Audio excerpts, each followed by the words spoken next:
Franklin County Board of County Commissioners now in session for this Tuesday, February 7th, 2023 regular meeting. If you're with this morning, we're going to start with the prayer and the pledge. Commissioner, would you lead us in the prayer and the pledge? Yes. Commissioner Ward. Lord, we come to you this morning to conduct our county business. We pray that you will guide us, direct us, help us guide us into making the right decisions for our county and the people that we serve. In your holy name, amen. Amen. I pledge allegiance to the flag of the United States of America and to the republic for which it stands, one nation, under God, indivisible, with liberty and justice for all. Okay, before we move to approve the agenda, we do have to switch some items this morning. Number 12 on your agenda, Commissioners, Ms. Valentina Webb and Ms. Betsy Notzinger from Elder Care Community Council was going to be here today, but they've asked to be moved to the next meeting. But by way of presentation, because it's time sensitive, we do have Ms. Jenna Harper here from ANAIR, from the Estuarine Research Reserve, with a possible board approval of a letter of support for a grant they're doing. So we're going to have that number 12 on the agenda, if everybody's good with that. And with that, I would like to move with the approval of the agenda before we proceed. So moved to approve. Okay, we have a motion to approve. Second. By Commissioner Ward, second by Commissioner Sanders. All in favor? Aye. All opposed? That's unanimous. Up first is approval of minutes and payment of county bills. I just have one note on the minutes. I think it was page 4. It was under the Alliant Weems presentation. You referred to the Alliant CEO as Louis, the EMS director, so we just swapped those names. The guy from Alliant was the one speaking, and then I think it was Mr. Lewis that we had the name under. So we just need to swap those names, that's all. All right, any other things that need to be addressed before we approve the minutes and the bills? I do know that there was, the dates are for previous meetings. I think one of the dates had the day on it, but it's not for today's minutes, it's for a previous meeting. Do we have a motion to approve? I'll approve contingent on that change. All right, we have a motion to approve by Commissioner Ward, second by Commissioner Sanders. Any discussion, Commissioners? All in favor? Aye. All opposed? That's unanimous. Next, we have public comments. I'm just going to take these in the order they were laying in the stack. First is Mr. John Berry. He'll probably be via Zoom, Michael. Yep, he is. Good morning, Mr. Chairman. Morning. And you. Yes, sir. Good morning, and good morning, Commissioners. I'll just take a few seconds. One, I would like to address back on September the 6th of 2022 meeting, I did bring to you personally in the presentation the need for contracts with the volunteer fire department for the protection of the county. I'd like to know if there has been any movement on that item, the status, and if not, why not? The second item I'd like to bring up is in item 8 of the fiscal report of the fiscal manager, the extension of the roadway to straighten out Alligator Drive. I don't understand why it's contingent upon the fire department relocating. I mean, a PD&E study should not be something that's going to force the fire department out. And that seems like that's a loss of a year there. And third, I'd like to bring the attention has the county made any effort to go out and bid title services? And the reason I bring it up again is there's two parts to purchasing contracts, purchasing property by the county. One, the title insurance itself, and two, the title work. Title work is usually some minor fee. The title insurance itself has a pretty hefty price tag on it based upon the amount of the property being purchased. if in fact the county does purchase title insurance, there's a 60 to 70% rebate back to the title company, and I think that's sufficient to go out and actually bid that type of service. And thank you very much. Thank you, Mr. Barrett. Ms. Barbara Roars?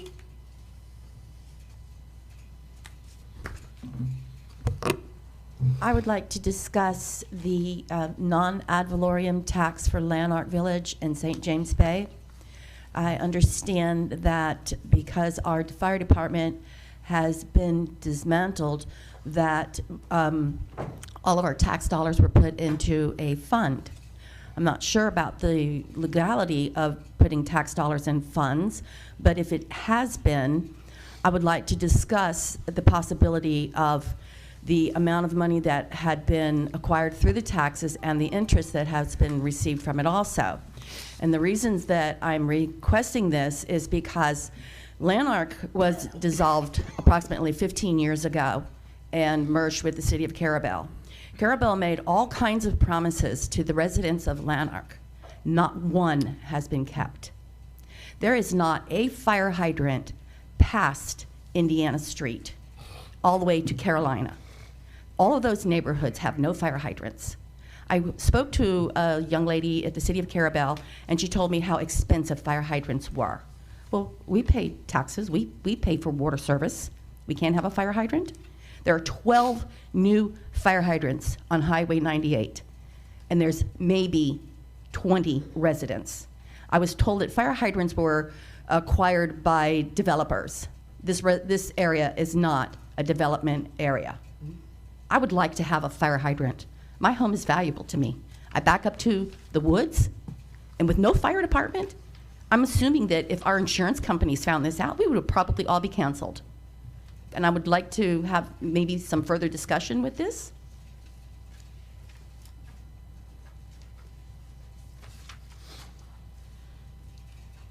All right, is that it for your public comment, Ms. Roars? Yes, it is. Okay. Thank you. So I do think it's something maybe we can discuss after we get through with public comment, Sure. but we usually don't try to take people's time from them when they're commenting publicly. Thank you, Ms. Roars. Thank you very much. Ms. Don Domingue?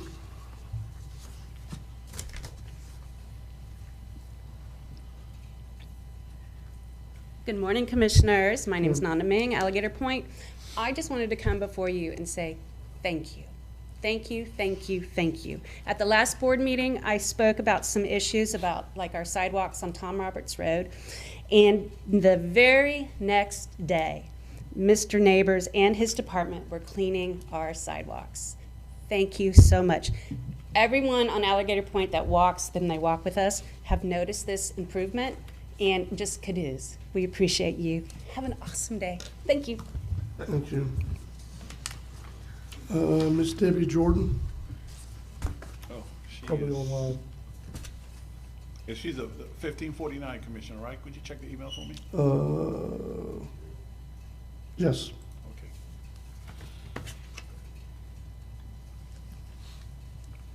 Good morning, Commissioners. This is Debbie Jordan, and this is a short and sweet. Thank you. You can hear me, correct? Yes. Okay, thank you. This will be short and sweet. This is also a thank you. I want to say thank you to Franklin County Animal Control for very swift response and good care with an at-large animal that everybody had been having trouble containing. I caught it. Albert Bulldog was there in no time at all and was so kind and gentle with that animal, and it was really heart touching. Thank you to Fonda Davis and Animal Control for their action there. It's really appreciated. Also, thank you to Commissioner Sanders. She's been very active, showing up in Lanark, in the eastern end of the county. She's really doing her thing, and she's really getting things done. And she is very much appreciated by myself and many of the residents of Lanark. And guess what? That's all I've got today. Just thank you, everybody. Thank you. Ms. Victoria Hart, probably also on Zoom, sir. Yes, she is. Well, actually, I don't see her online. 4394. I don't see her in the room. Okay, Linda Hudson. Good morning, Commissioners. Morning. Thank you for letting me speak. There was an incident in my neighborhood concerning a neighbor's wild pigs. They were roaming around the neighborhood and rooting up my yard. I happened to be away at the time, and my neighbor alerted me to this. FWC was also alerted. I spoke with Lieutenant Brennan at the Sheriff's Office, and I also spoke with Kenny at Animal Control. Kenny was going to trap them, and Lieutenant Brennan had FWC involved, and they were all at my house, FWC officers and Animal Control. And Animal Control was not able to trap the pigs because FWC said they were wild. So the options were to have the owner's dogs round them up or to shoot them.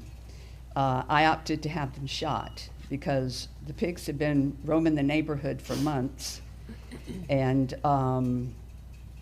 rounding them up wasn't going to resolve the issue. After the pigs were shot, I contacted Officer Kyle, who was one of the FWC officers that was on site, and asked him if people were allowed to have wild animals. He did some research and found that one would need a live pet permit, which would be acquired from the Department of Agriculture, and that his jurisdiction only allowed him to ask someone if they had a permit if he visually saw them transporting the wild pigs. So it was out of his jurisdiction, and he said it would fall on the county's livestock ordinance. That's why I'm here. If the county has a livestock ordinance, who enforces that? And if the county doesn't, I would like for the county to entertain the idea of supporting one. This is not the first time this has happened with this particular individual with the wild hogs that he captures and trains his dogs with him. I understand the cities of Appalachia and also Carabel have livestock ordinances, which of course makes sense. It's the city. We're in the county, but we are residential. We're not agriculture. So that's really all I wanted to present to the board and to ask them if, you know, this could be considered. Thank you. Thank you, Ms. Hudson.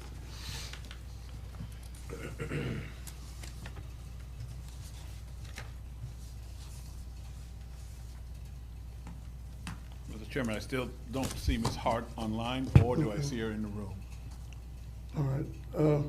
I will say I don't know the status, Ms. Rohr, of what Ms. Rohrs was talking about, but I know from serving on Eastmont Water and Sewer, you have to have a fire hydrant every so many thousand feet. Maybe it's 1,000, 1,500, or 1,500, something like that. There's supposed to be a fire hydrant that's accessible. So that's something we might need to ask about or find out for sure, verify. Not saying that you've said anything wrong. We need to verify, and if it's not, we need to find out what we need to do to rectify it.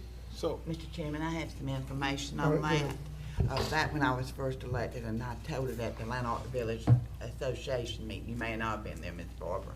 I went to talk to Courtney Dempsey with the city of Carabel, and they said right now that they're all tied up with all their water and sewer lines. They're going to Woodhill Road, and that as soon as that got finished and tied together and paid off, then they could start a new program, and that's what they were talking about, the outskirts of Lanark. I don't know if the chairman's going to allow you to speak back at me or not. This is just my comment.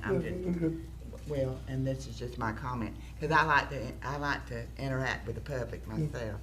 But anyway, and that's what the city of Carabel said, that right now they're tied. They have got all the funding that they have went out for all the grants, and they've got all the grants tied up. But as soon as something got finished, which is Woodhill Road and Lighthouse, that as soon as that got through, that they would be able to do something else. And I told them that I most definitely would support grants to do the western end of Lanark because it has grown tremendously over the past 5 years. So we really need something out there, and especially with the fire department out there. Yeah.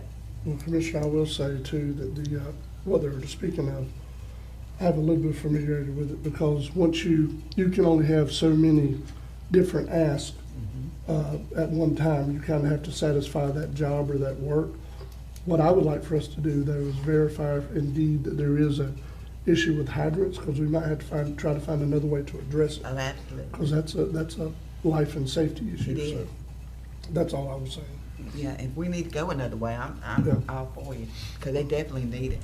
The whole western end of Lanark doesn't have it That's not good. out there. Mr. Chairman, let me ask though, but we would have to work through Carabel Water and Yeah. Sewer District, because the county does not manage a water and sewer No, district. we don't.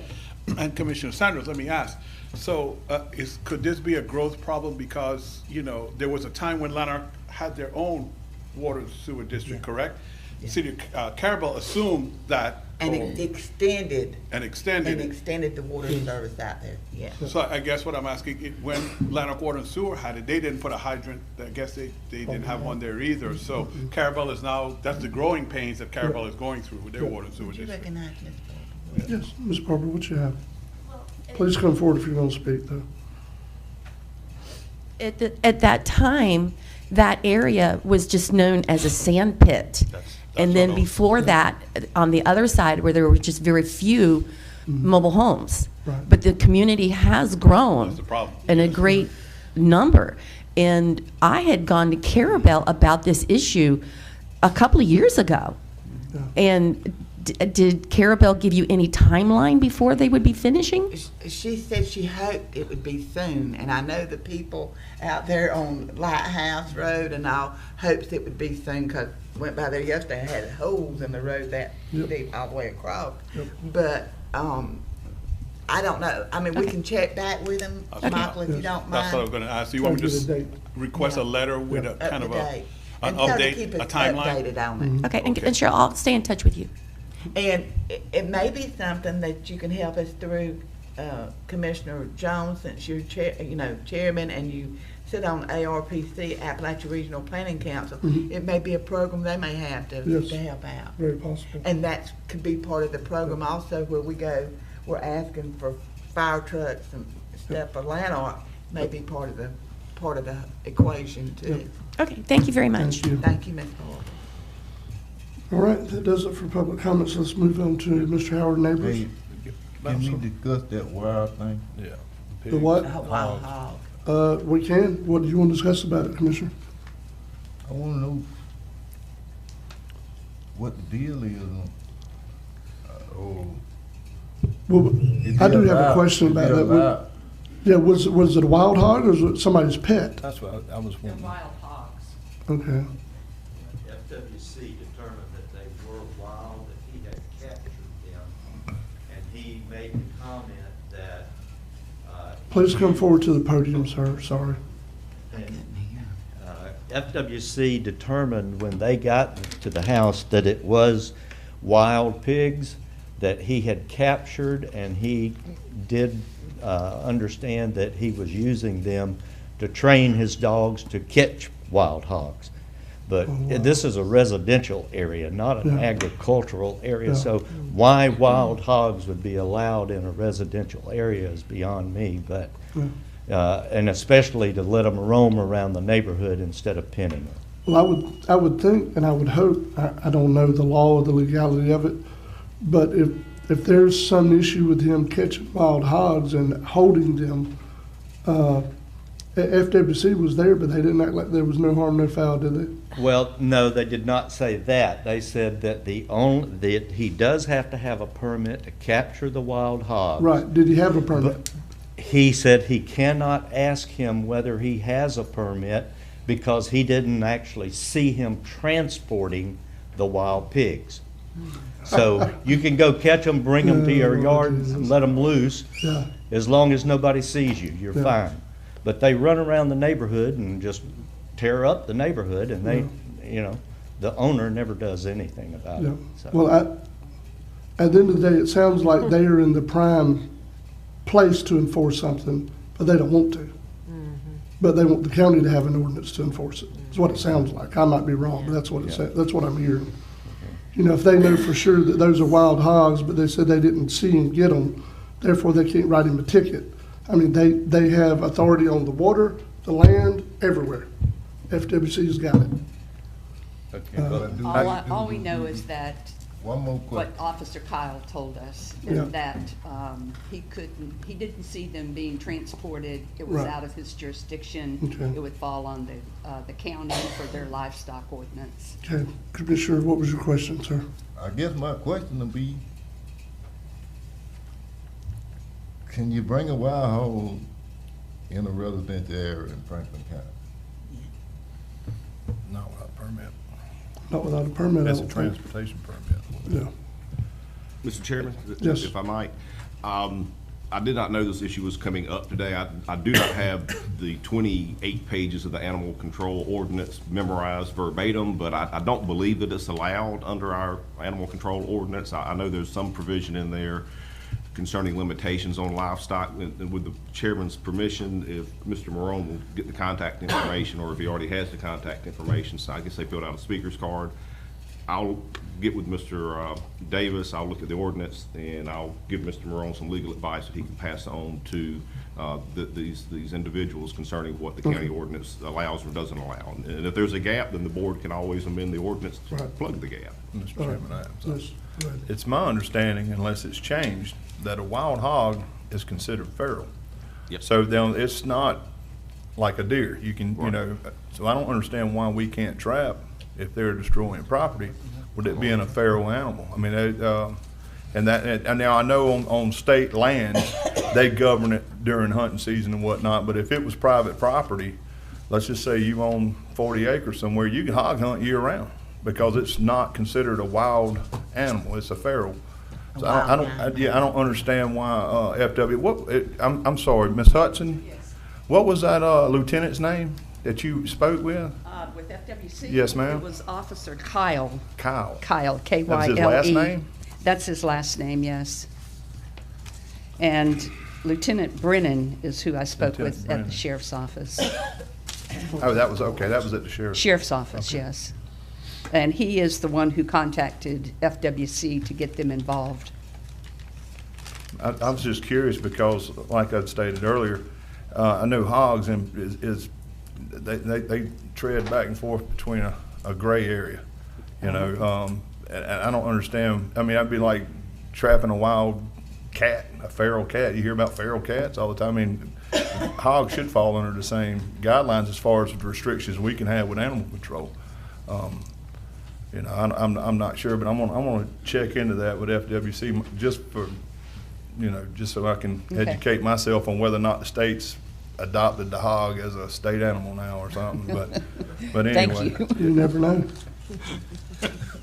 Mr. Morone, before we go on, is Ms. Hart on the line yet? It appears that way, sir. There's a phone Right. number 4394. Yep, that's her. Corresponds with your thing, Miss. Okay, let me go ahead and unmute her. You could. Good morning, Ms. Hart. She's still muted. Ms. Hart, if you would go ahead and unmute, please.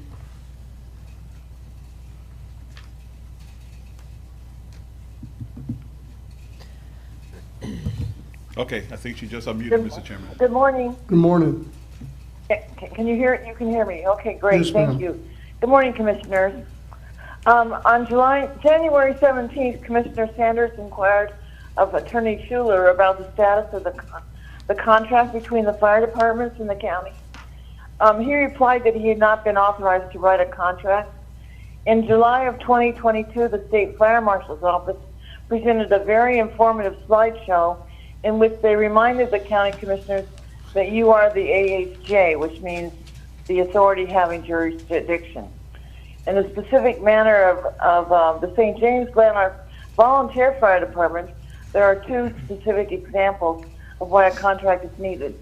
There was over $30,000 in suspicious spending done, and the auditors, the sheriff's department, and the Florida Law Enforcement Department all said that the contract was needed in order to prosecute. Commissioner Bolt also recommended that a contract be created which would specifically detail what the MSBU funds be used for, not just for SJLV-FD, but for all the fire departments in this county. 6 months have passed and still nothing has been done. Please authorize Attorney Schuler to create a contract for all the fire departments which shows that you are the AHJ and that you have a fiduciary duty to all the fire departments and the taxpayers. Thank you. Thank you, Ms. Hart. All right, Mr. Howard Neighbors, Superintendent of Roads and Bridges. You're up next, sir. Good morning, Commissioners. How y'all doing? Doing good. How you doing? I ain't got no action items this morning. We've been grading roads this week and hopefully next week being it's dried out a little bit. So, and also still cutting back right of ways with the M313. So, and right now we actually on Duval Road at McIntyre. So we made our path through Appalachia, East Point Island, Carabel. So, and the next will be Lanark. Okay. And then we got to our machine that we talked about, the excavator for the airport. It was delivered this morning. So hopefully we get started on it probably first thing in the morning. Okay. Sounds good. Yes, ma'am. Howard's here. I would like to cover item number 12 on my report, if that would be possible. Yes, ma'am. Please proceed. Item number 12 is during last year's budget process, the road department was approved to purchase a new excavator, which would be shared with the mosquito control department to aid in the clearing and maintenance of ditches. The attached $199,374 quote for a Caterpillar 308 excavator from Ring Power is based upon contract pricing through the Florida Sheriff's Association, and the purchase is to be paid from the capital outlay fund with annual payments from the road department. Board action to approve the quote and authorize the issuance of a purchase order. Pleasure of the board. So move. Second. I'll second Commissioner Lockley's motion. Okay. Commissioner Lockley made a motion to approve. Commissioner Ward made a second. Any discussion? All in favor? Aye. All opposed? That's unanimous. Anything else that would be concerning Mr. Howard while he's here, Aaron? That's it. That's it, okay. Anyone have anything for Mr. Neighbors? I do. All right, go ahead, Commissioner. Howard, Yes, sir. at the first, at Magnolia, the cemetery, Mm-hmm. they got a bad drop off. Well, right in when you go, Off the end of the pavement right here? yeah. Okay, so I seen that right here. Okay. How about, when you get time, how about check it out? We'll fix it. We'll take care of it, Mr. Commissioner. Anyone else? Mr. Chairman, Yeah, go ahead. Go ahead. I just want to thank you for everything that y'all do. I know that y'all stay very busy. I see on your report that you've had minimal to no inmates. So I appreciate y'all trying to get stuff done. I know you've been short-staffed this week as Miss Virginia was at a conference. So I just And wish it- we could get some more inmates or get y'all some more help, because I know y'all's job gets worse when y'all don't have that help. And most of the time when they take them, it's the drops that the people doing through the county. So, and I think they had 2 drops inside the fence over there with a drone or something, is my understanding, so. I'm going to bring up something on Mr. Davis's report about concerning that, so. Yeah. Sorry, go ahead. Yeah, Good, Commissioner. I had one item, Mr. Yep. Chairman. Mhm. During the 3-week break that we had, it came to my attention that forestry was out there cutting some blocks out there off of Duval Road, cutting and chopping for a future barn, and they were tearing up the road real bad. So rather than try to worry all y'all, apparently I sent a message to forestry, and they came up there and to the house Friday, and they said that they would, what they would do, and I thought it was a good thing, that every day when they were out there working on that, what it is, it's not really the whole road, it's just the choppers are so big that they're having to turn in the road or around the culverts and stuff. So what they're gonna do is they've got a grade all up there, and every day they're gonna grade it out every day. So I told them that would be sufficient, but at the end of the day, when all the project was done, that I wanted you, Howard, to come out and make sure and give your letter of approval for it, because I'm not letting them off the hook until you start. We'll keep eye on it. You know, because, I mean, that's a very large travel, I mean, it's traveled all the time, the road is traveled all the time. So that's the reason why I wanted something done, and I'm glad that they stepped up to the plate and offered to do it, because usually they do not do that. So I'm glad. And also, we got that trailer or something at the end of Messer Street that we also been working on, which I took pictures and stuff, but I'm not for sure who owns the trailer. Maybe we get up with them to see what, you know, they plan on doing, if they're gonna move it or what's going on right there, so. I spoke to Attorney Schuler about that matter this morning. I'll Okay. get with you after the meeting. I don't want to take up the public's time talking about it right Okay. now, but I will get with you after the meeting on that. I know we've been, Mark's been talking to us back and forth about it, so I'm not sure what's going on there, so, I'll give you an update. okay, thank you. Thank you. And, Mr. Howard, I do have something that might potentially involve you guys I'm gonna talk to Attorney Schuler about. We've had an issue for a long time, a long-standing issue, where Indian Creek goes by Daisy Street toward down by the lodge, where one of the previous owners actually filled up the creek. He stopped it. He didn't want inmates coming to clean it out on his property, so he just filled it up. Well, the current owner is acting like they want to give the county an easement. Okay. So if they do, it'll probably involve you guys getting there and cleaning it out. But, so I'll get with you after the meeting, Attorney Schuler, about the address and the information from the current owner. That happened a few years ago. He got mad, I guess, and Yes. went and dumped a couple back loads of dirt in it, so. But But we, anyway, so yeah, we need to get that creek flowing again. It's messing with a lot of people's storm drainage because it's not going anywhere. It's staying on their property. yes, Thank you, Mr. Howard. well, And thank y'all for everything you do. Mr. Fonda Davis, Solid Waste Director, you're up next, sir.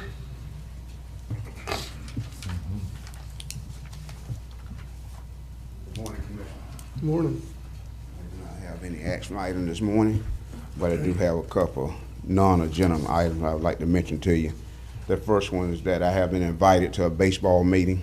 We got some issues going on before the season even gets started good, so that meeting is planned for Thursday. I will be attending. The next one is I had an email sent from Mr. Moran's office about some easement on St. George Island towards the beach. The recommendation is that we clean all easements. Spoke with Commissioner, the chairman, about it. He was going to get with me later. Yes, sir. Make the That's board right. aware of it. The next item, Ms. Triana Lockley has contacted me about a cheer group, and she was asking permission to use the armory for sign-ups and practice. And I made her aware that I didn't think it would be a problem, but if it's a rental, that we will have to grant the rental first. So I was going to get with Mr. Schuler and see if we could get some kind of hold harmless to allow the young group to be able to practice and utilize the armory. The next one is we have a football banquet scheduled that Commissioner Sanders has been asking about, and it's scheduled for the 23rd of this month. And that's all I have this morning. All right. Anyone have anything for Mr. Davis? Mr. Davis, Sir? I didn't. Football banquet? Football banquet. Football- Yes, I'm sorry, yes. Mr. Chairman? Yes. When you have that baseball meeting, make sure you inform all of us commissioners of what's going on. Yes, ma'am. After our conversation yesterday. Okay, we'll do. I also, Mr. Moran was planning on being there. He's been voluntold. Yeah. Mr. Chairman, I've got something. Mr. Davis, I spoke with you last week. I got a phone call from the sheriff's office concerning Vrooman Park in my district. Apparently, there's been some drug activity going on there, and so the sheriff asked if we could perhaps make a sign. Apparently, there's a sign there that says no smoking, no alcohol, but apparently the drugs were left out. So if we can get a sign, I've got the verbiage here. I'll get with you after the meeting on the verbiage. And his intention is to potentially put it up on the wall of the bathroom. And I'm going to go ahead and say right now, and Aaron has worked a lot, and the staff has worked to get money, grant money for Vrooman Park to update it and upgrade it. There's a potential chance that we're gonna be able to get the bathrooms upgraded. I don't want drug activity going on there. I know that's not your fault, but I want to sign up. I want video cameras up. If I have to pay for the video cameras out of my own pocket, I will do that. We can get the sheriff's office to monitor them because I want these people caught. I do not want a child run around that playground and get a needle stuck in their foot or in their hand or whatever. That's unacceptable to me. I don't know if the other commissioners who have parks in their district want the same signage. I did ask the sheriff if there was drug activity going on at the other parks or just mine. He said that there has been drug activity at other parks as well. So I don't know if that's something that maybe on the next, I don't know if we need a motion on this. I don't want to make a motion now because, you know, we have to call for public comment, and I want the other commissioners, I don't want to put them on the spot. But I don't know if this is something that we need board action to do or. Excuse me, what I would ask Mr. Davis to do is reach back out to what's his name, for Vector Security, Stone. Yeah. Because he's working on a project to automate the lights at D.W. Wilson for Fonda right now. And make another appointment, have him come out and look at the park and see what kind of camera system we can put up there. And then bring that proposal back, and that's when we'll need the motion. Okay, and what about the signs? Do we need a motion Let's on the change signs? No, I don't. Okay. No, Okay. no, ma'am. All right. It's sad that you have to. It is put very no sad. drugs on the sign, It is very but, sad. you know, And, you know, my thing is, we are trying to get this park fixed up for our children in our community, and there's people out there that are abusing it. And it blows my mind. It's sad. You're right. It's very sad that we have to think about putting a sign up that says that. But apparently there's been a lot of drug activity. And by putting the cameras up, I think we can hold the people that are directly accountable for it, so that they don't do it again. And if we get the word out, then maybe people know that that's not the place to go do the drug business. So, thank you. And if I have to pay for the cameras out of pocket, let me know. I'll pay for them out of my own pocket, because I don't want the kids out there to be having drug activity with kids out there trying to play and do what kids do at a playground. Yes, ma'am. Thank Take you. care of it. With that, Mr. Chairman,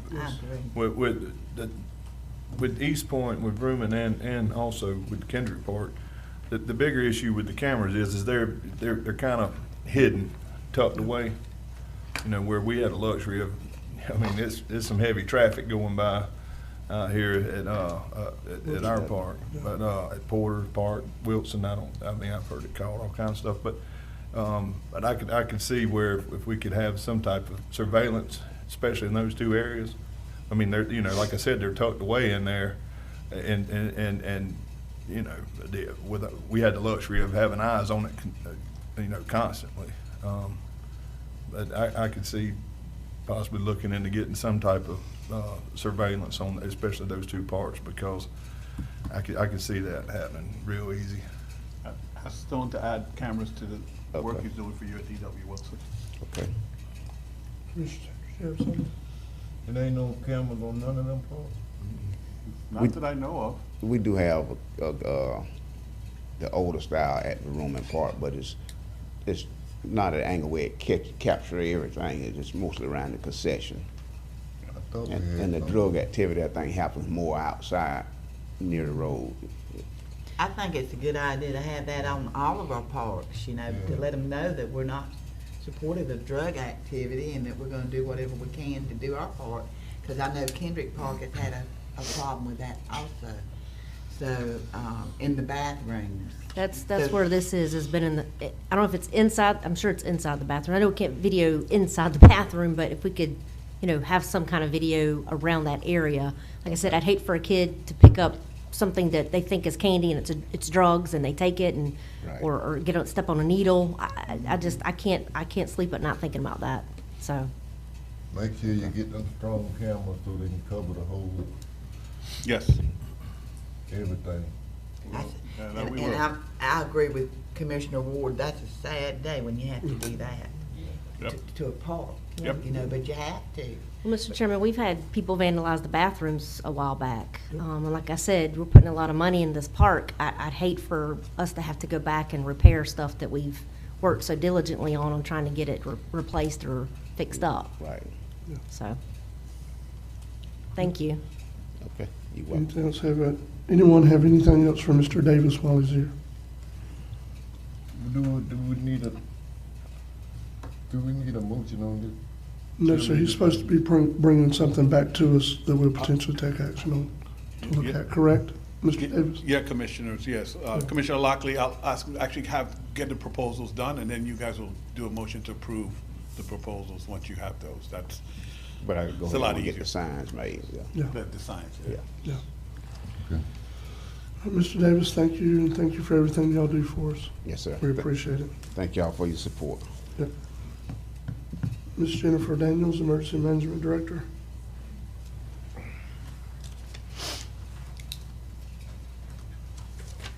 Good morning, Commissioners.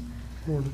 I have a couple of action items this morning. We're doing some housekeeping for the most part and updating our MOUs that we have with different agencies in preparation for storm season. And I've already reviewed all 3 of the MOUs we're requesting with Attorney Schuler, and we're good to go on those. Yes, ma'am. The first one is with the Gulf County ARC and Transportation. They provide our transportation for our special needs residents in and out of the county during a storm or an event. And this is the same MOU. The pricing has not changed. Everything's exactly the same as last year. All right, pleasure of the board. All right, motion to approve by Commissioner Sanders. Second. Second by Commissioner Lockley. Any discussion? Yeah, were they the only one bid? Yeah, we actually own this one, Commissioner. We didn't go out for bids. We've had, this is the same ones we've used for years and years. Okay. And they had always been the lowest price of any before, so that's why we had just stuck with them. But that's understandable, they the closest. Yes, sir. Any more discussion before we vote? All in favor? All opposed? That's unanimous. All right, the second MOU is with the Franklin County School Board, and they actually provide our transportation for our people in the county who have no transportation out of the county during an event to different shelters in surrounding counties. And again, the same with those, same MOU, pricing hasn't changed, everything's exactly the same. So moved. We have a motion to approve by Commissioner Lockley. Second. Second by Commissioner Amison. Any discussion? All in favor? Aye. All opposed? That's unanimous. Now, my third MOU is actually new. We are working with Franklin County has a ham radio operator club, and as a backup to our backup communications like we do in any form of communications at the EOC, we want backups to the backups to the backups. And so the ham radio club has come in, and they have been updating our antennas on our towers, updating our ham radio equipment, everything, and all of their time, all volunteer hours, no cost to the EOC. But because this is ham radio, we need an MOU with them. We have one licensed ham radio operator at the EOC, and he's a volunteer, Tim Keith Lucas. We are working on trying to get Amanda and I both certified to be ham radio operators also. So, but right now we have Tim and we have all of our volunteers with this ham radio club that will come in and activate with us during an event to help us. Mr. Chairman, I'll approve with a comment. Okay. Motion to approve by Commissioner Ward. Second. Second by Commissioner Lockley. Commissioner Ward, please proceed. Ham radios, Jennifer, are out of date, so I think I didn't realize that they were still around. Yes, ma'am. Well, the other thing that this group is actually doing is they're building on the ham radio system. And actually, during Hurricane Michael, from what I can understand, Liberty County, that was their only form of communication to actually get people to come in and clear their road. So we're kind of hanging on to it as the backup to the backup. We have many other steps in front of it. But this same ham radio team, they are helping us to build a radio system, a radio network that our EOC will be able to use, that will be able to communicate from one end of the county to the other.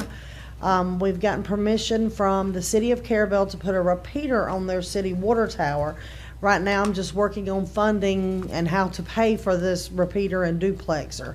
Once that's in up and in place, we will be able to communicate with our VHF, and please forgive me, I'm still learning radios. VHF, UHF, and ham radio, they've got a way to make them all work together to where our CERT teams even can use their handheld radios to communicate from one end of this county to the other. That's good. I like a backup of a backup of backup. Yes. I have a comment. Yes. I take offense to that.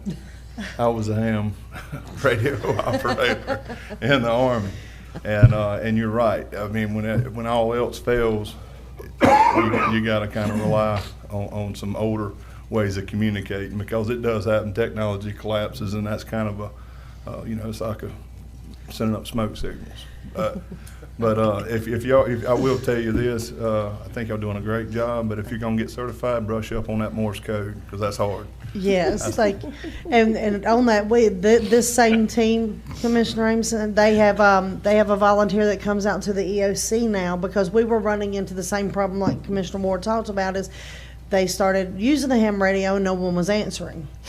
Well, then we found out there is a group that they could get into where they do a weekly call down and check in with us, and we check in with them, and so that if we are activated and we need to get a hold of somebody, we will have a list of who we can check in with and who is actually out there to talk to.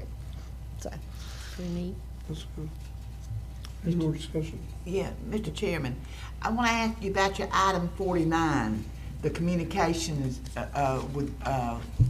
is your communications not doing good? Because you're saying you had contacted Williams Communications again? Yes, ma'am. Sorry, my 49 on this is different than your 49. We updated since I printed. I'm sorry. Okay, that's all right. Yes, I mean, we have a radio we purchased a couple of years ago from Williams Communication. Okay. It is the new, I think it's a P250. It's supposed to connect to the Slurs radio system.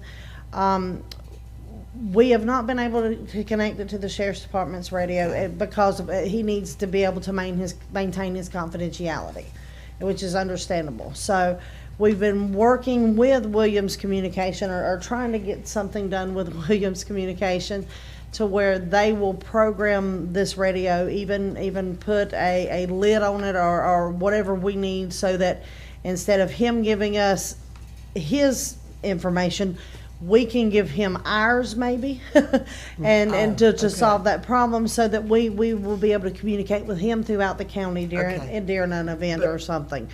But keep it secured. Yes, ma'am. Williams Communication has had our radio for over 2 years now, and we've been trying to get it fixed and programmed. They need to get on the ball. So we had another. That was that was the meeting the other day we had with Mr. Towle and Mr. Ben Bass, and we are now trying to, I don't want to say override, but we're working with FDM to help us to set up some, and I think they call them the talk around channels on this radio.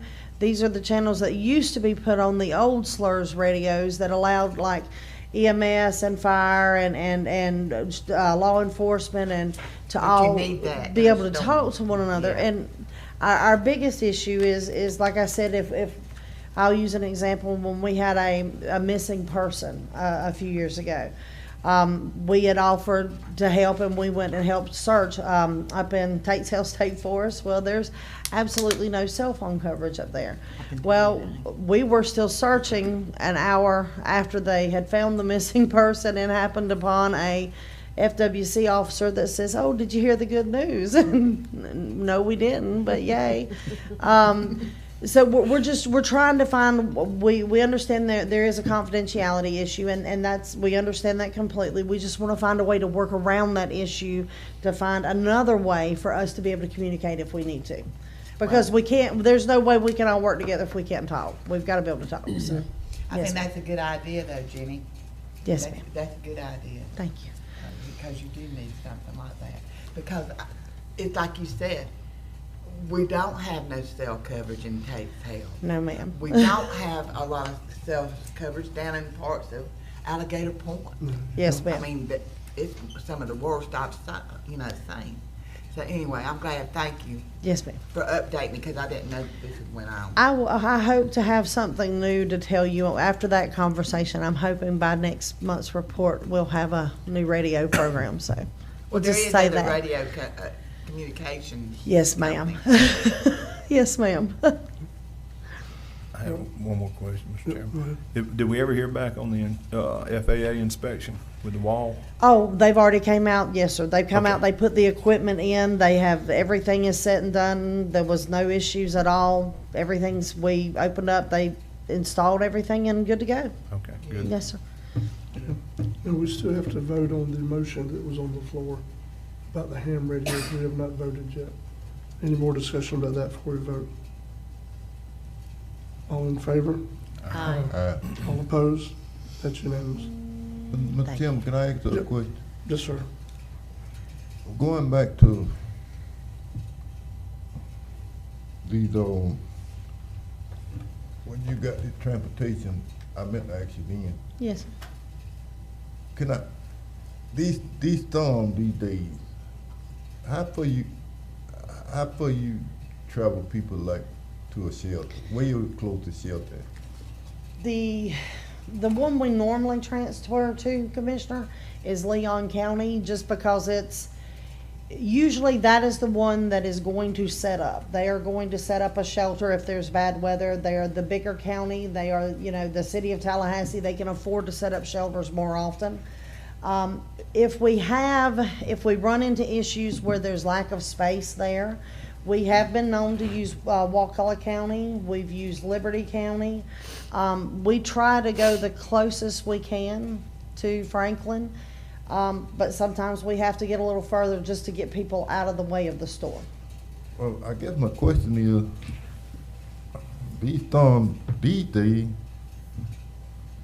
they wide, Yes, sir. Very.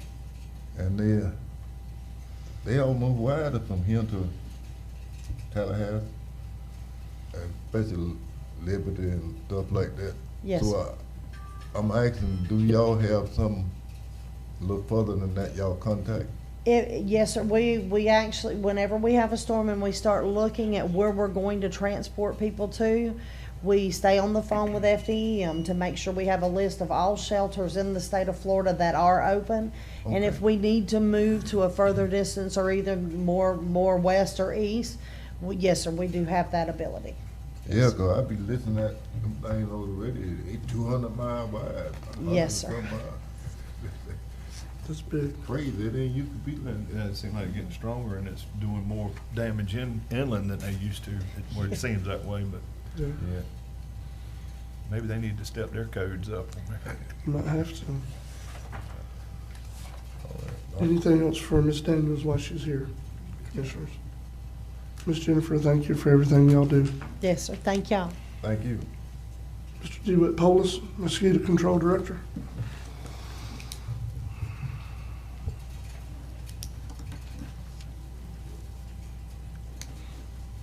Good morning, Commissioners. Good morning. No action items, just you can see the work we did get done with a few inmates that we did receive. However, we did work with Howard when we had the little mini excavator rented, or the use of that, and done some ditches over in East Point. That's Tallahassee Street and Gilbert Street. But we did, the maintenance, we just went in there, didn't have any inmates, just went in there and done all the maintenance on the trucks and the ULVs, which we usually do in March and April, right before the season starts, and done some maintenance on the building. Trying to find something to keep busy, but that's, again, today, no inmates. So yeah, we're looking forward to getting the little mini excavator that the county's purchasing and get out there and do some of these bigger ditches with it. That's the only alternative we have, I think, right now at this point. But just Can I ask a question? moving Yes, you forward. can. Yeah, I did talk with one of my distributors on the chemicals that we use, and there seems to be an issue. He's given me some warnings that this just don't look good for the product that we've been using. I went ahead and ordered enough to get me through this season, maybe a little bit of next season to have it, but they're just having problems receiving all the components. to produce this stuff, and he said the stuff that we might have to go to is going to be exceptionally more expensive. So just, you know, we're looking next year. They don't know what to do. I mean, this year's been really tough. So, you know, we're kind of looking at different products that we can afford, but it's just not a lot of new products out there. Mr. DeWitt. Yes, sir. Let me ask you a question. I just need, this is something I need to know. Like the cold weather, they said the cold kill, you know, the new version of the mosquitoes. Will that help y'all? It does. It don't necessarily kill them. We can go out there and move our traps in the wintertime in certain areas and still catch mosquitoes all winter. It does make them a little more dormant. If it gets cold enough and freeze long enough, it will kill some of the eggs and the pupae that's present.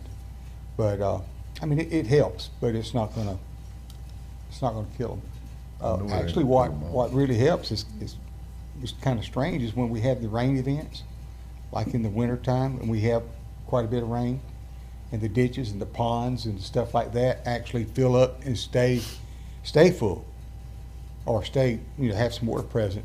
And the natural predators, the dragonfly larvae and the mosquito fish and all those different biological controls actually help us more. So the rain is, in one sense, is good, but when it dries up and then rains, that's when you have your really big issues.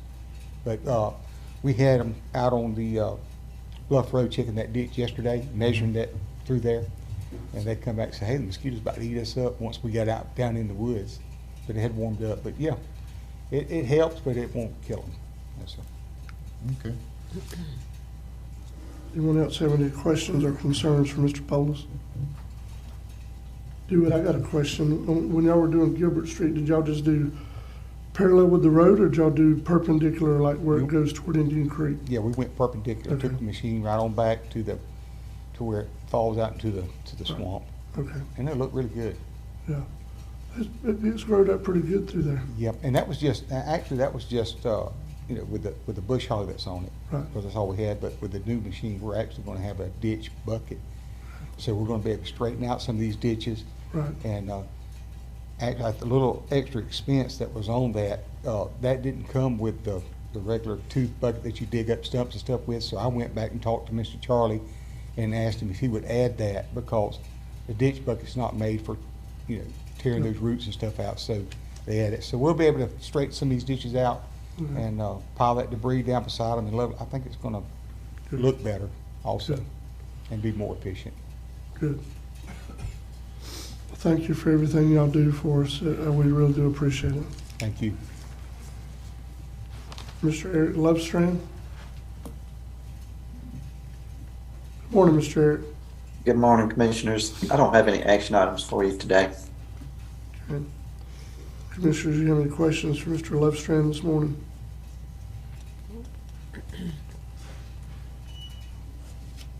Mr. Eric, thank you for being here today. Thank you for what you do on behalf of Franklin County. We appreciate it. Thank you, Commissioners. Appreciate it. Yes, sir. Ms. Whitney Roundtree, Library Director. Good morning, Commissioners. Good morning. Forgive the way I sound. I've been battling sinus stuff for about 2 weeks now. You're good. I'm the same boat, so you're good. So a couple of good things going on at the library. The part-time position has been filled, and the Carabel Library is extending its hours. Effective this week, the library is open from 9 to 6, Monday through Friday, instead of 9 to 5. The school bus drops off in the library parking lot about 4:15, so this is going to give us an extra hour to do fun after-school programming with the kids. Another new feature is patrons now have access to a new digital streaming service with their library cards. Wilderness Coast has added Canopy to our list of digital resources to bring you ad-free films and series that can be enjoyed on your TV, mobile phone, tablet, and online. Patrons just simply download the app or go to the website, select their library, and log in with their library cards. I've been nominated for an award. The Association for Small and Rural Libraries opened up its first ever award opportunities in various categories.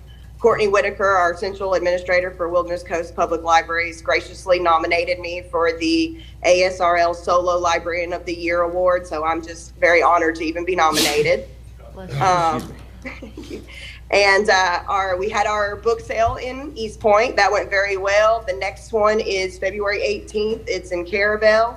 We have soup, bread, and books for sale. We'll also have live music and art on display, so we hope the community will come out and join us for that. And that's all I have for you today. Anyone have any questions for Ms. Roundtree? Congratulations, Whitney. Yeah. Thank you.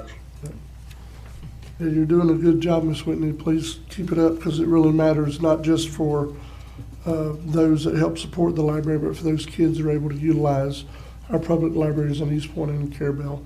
It's a valuable resource, and we thank you for all you do. And the award speaks for itself. You do a good job, and things follow you. Thank you.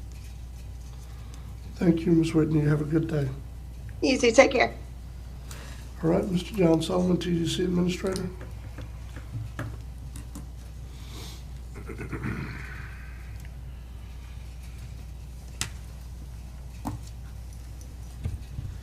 Good morning, Commissioners. I don't have any action items. I do have a few information items that I really would like to share with you and the public.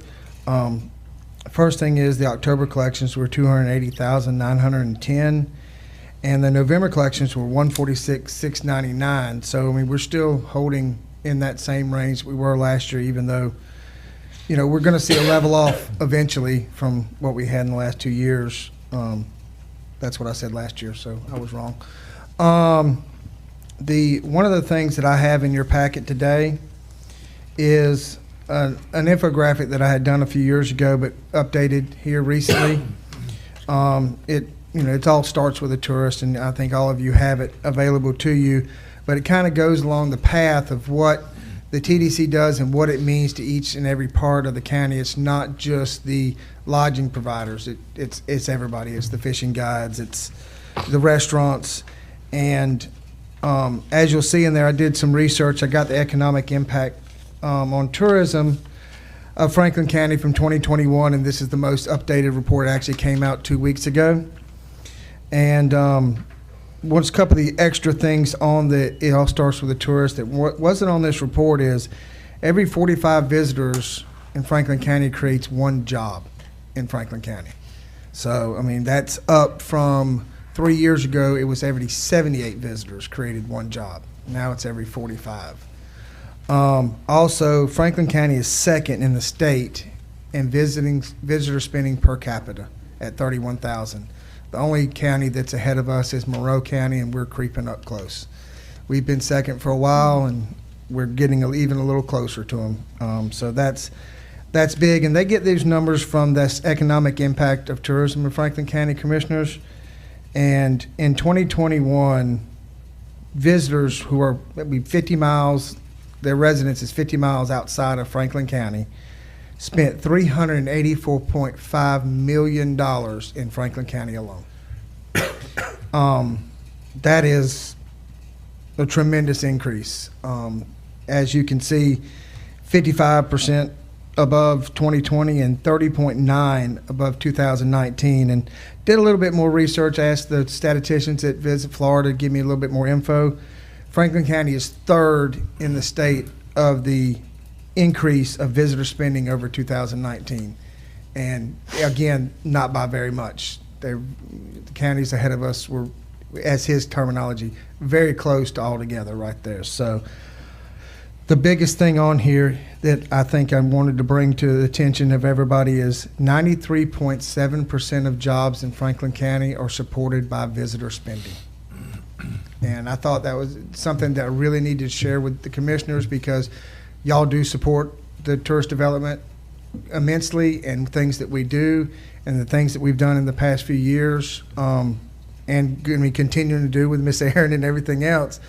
You know, that this is a big part of what, you know, why we have the TDC and why the county does support it, and I thought I could share with y'all. Say that number again. Which one? I got a lot of them, Commissioner. 93.7%, $384.5 million. And that's not including the taxes. Taxes are in another category on the sheet here. That's just what was spent by visitors who live 50 miles outside of Franklin County, spent in 2021 in Franklin County. Mr. Chairman, excuse me, on a related note, I would ask Commissioner Ward and then Aaron to provide any additional information as to how she addressed the legislative delegation and she spoke, and she talked about the TDC cap and the changes. I'd like her to say it, and then Aaron could back her up with any other information that's needed. Commissioner, thank you. Well, Mr. Chairman, I spoke on your behalf as you weren't here. Unfortunately, you were ill. But yes, we did bring up the cap, the $10 million the cap for the beach park facilities. I explained to Senator Simon and Representative Schoaf, and Aaron and I, we discussed it. Of course, we talked about this in the past, too.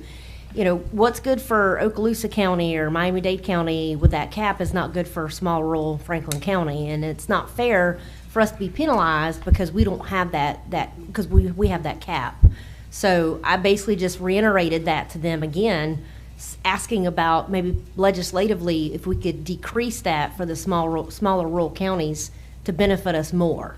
Aaron, if you want to elaborate. Yeah, actually, there's actually two parts of statute that impact Franklin County. The county has two primary obstacles in statute. Let's see, these obstacles put Franklin County at an economic disadvantage amongst other coastal communities who have both population and the revenues to get around it. The county has a population of less than 100,000 people. This section impacts the 10% beach park facility amount. And then the county also does not generate over $10 million per year in tourist development sales tax proceeds, which impacts the Section 6 infrastructure spending. And that one's really the most important of all, because when you think about, you know, we have an economy that's so based on tourism. If we're unable to spend on general infrastructure that supports tourism, that just sets us at such a disadvantage. You know, for example, the St. George Island multi-use path. You know, if we were able to actually do the Section 6 infrastructure spending, TDC could then provide 70% of the cost necessary to resurface the path, and the county would only be responsible for a 30% match. But as it's written now, even though that path is primarily used by tourists, we are not able to use TDC sales tax proceeds. And right, Mr. Chairman, Representative Schoaf did bring up the potential bill, I guess, that he's trying to push or get, I guess, voted on, is the paying for first responders, law enforcement using the TDC fund, the bed tax, increasing the bed tax to pay for first responders. So he did bring that up too at the end of the meeting, but I'm hoping that we can get some kind of leeway with this Florida statute to benefit our little small rural county better.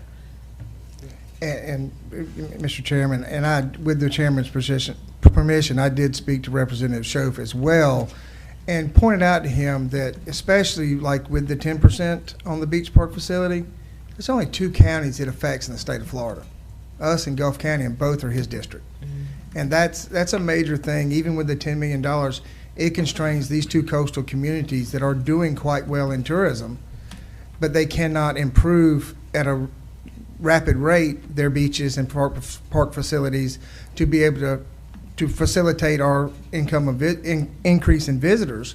And, you know, he did agree. He did say that, you know, he would be looking into it. Then he may need help with some language in the coming months. It's a positive, I'm hoping, but I wanted to point out to him on the TDC level and also with Gulf County, TDC supporting the same thing, that this is a major thing that Liberty and Calhoun and Wakulla, and they're not going to care about this statute. They could care less if you made it 100% or 5% or 20%, because it doesn't affect them at all.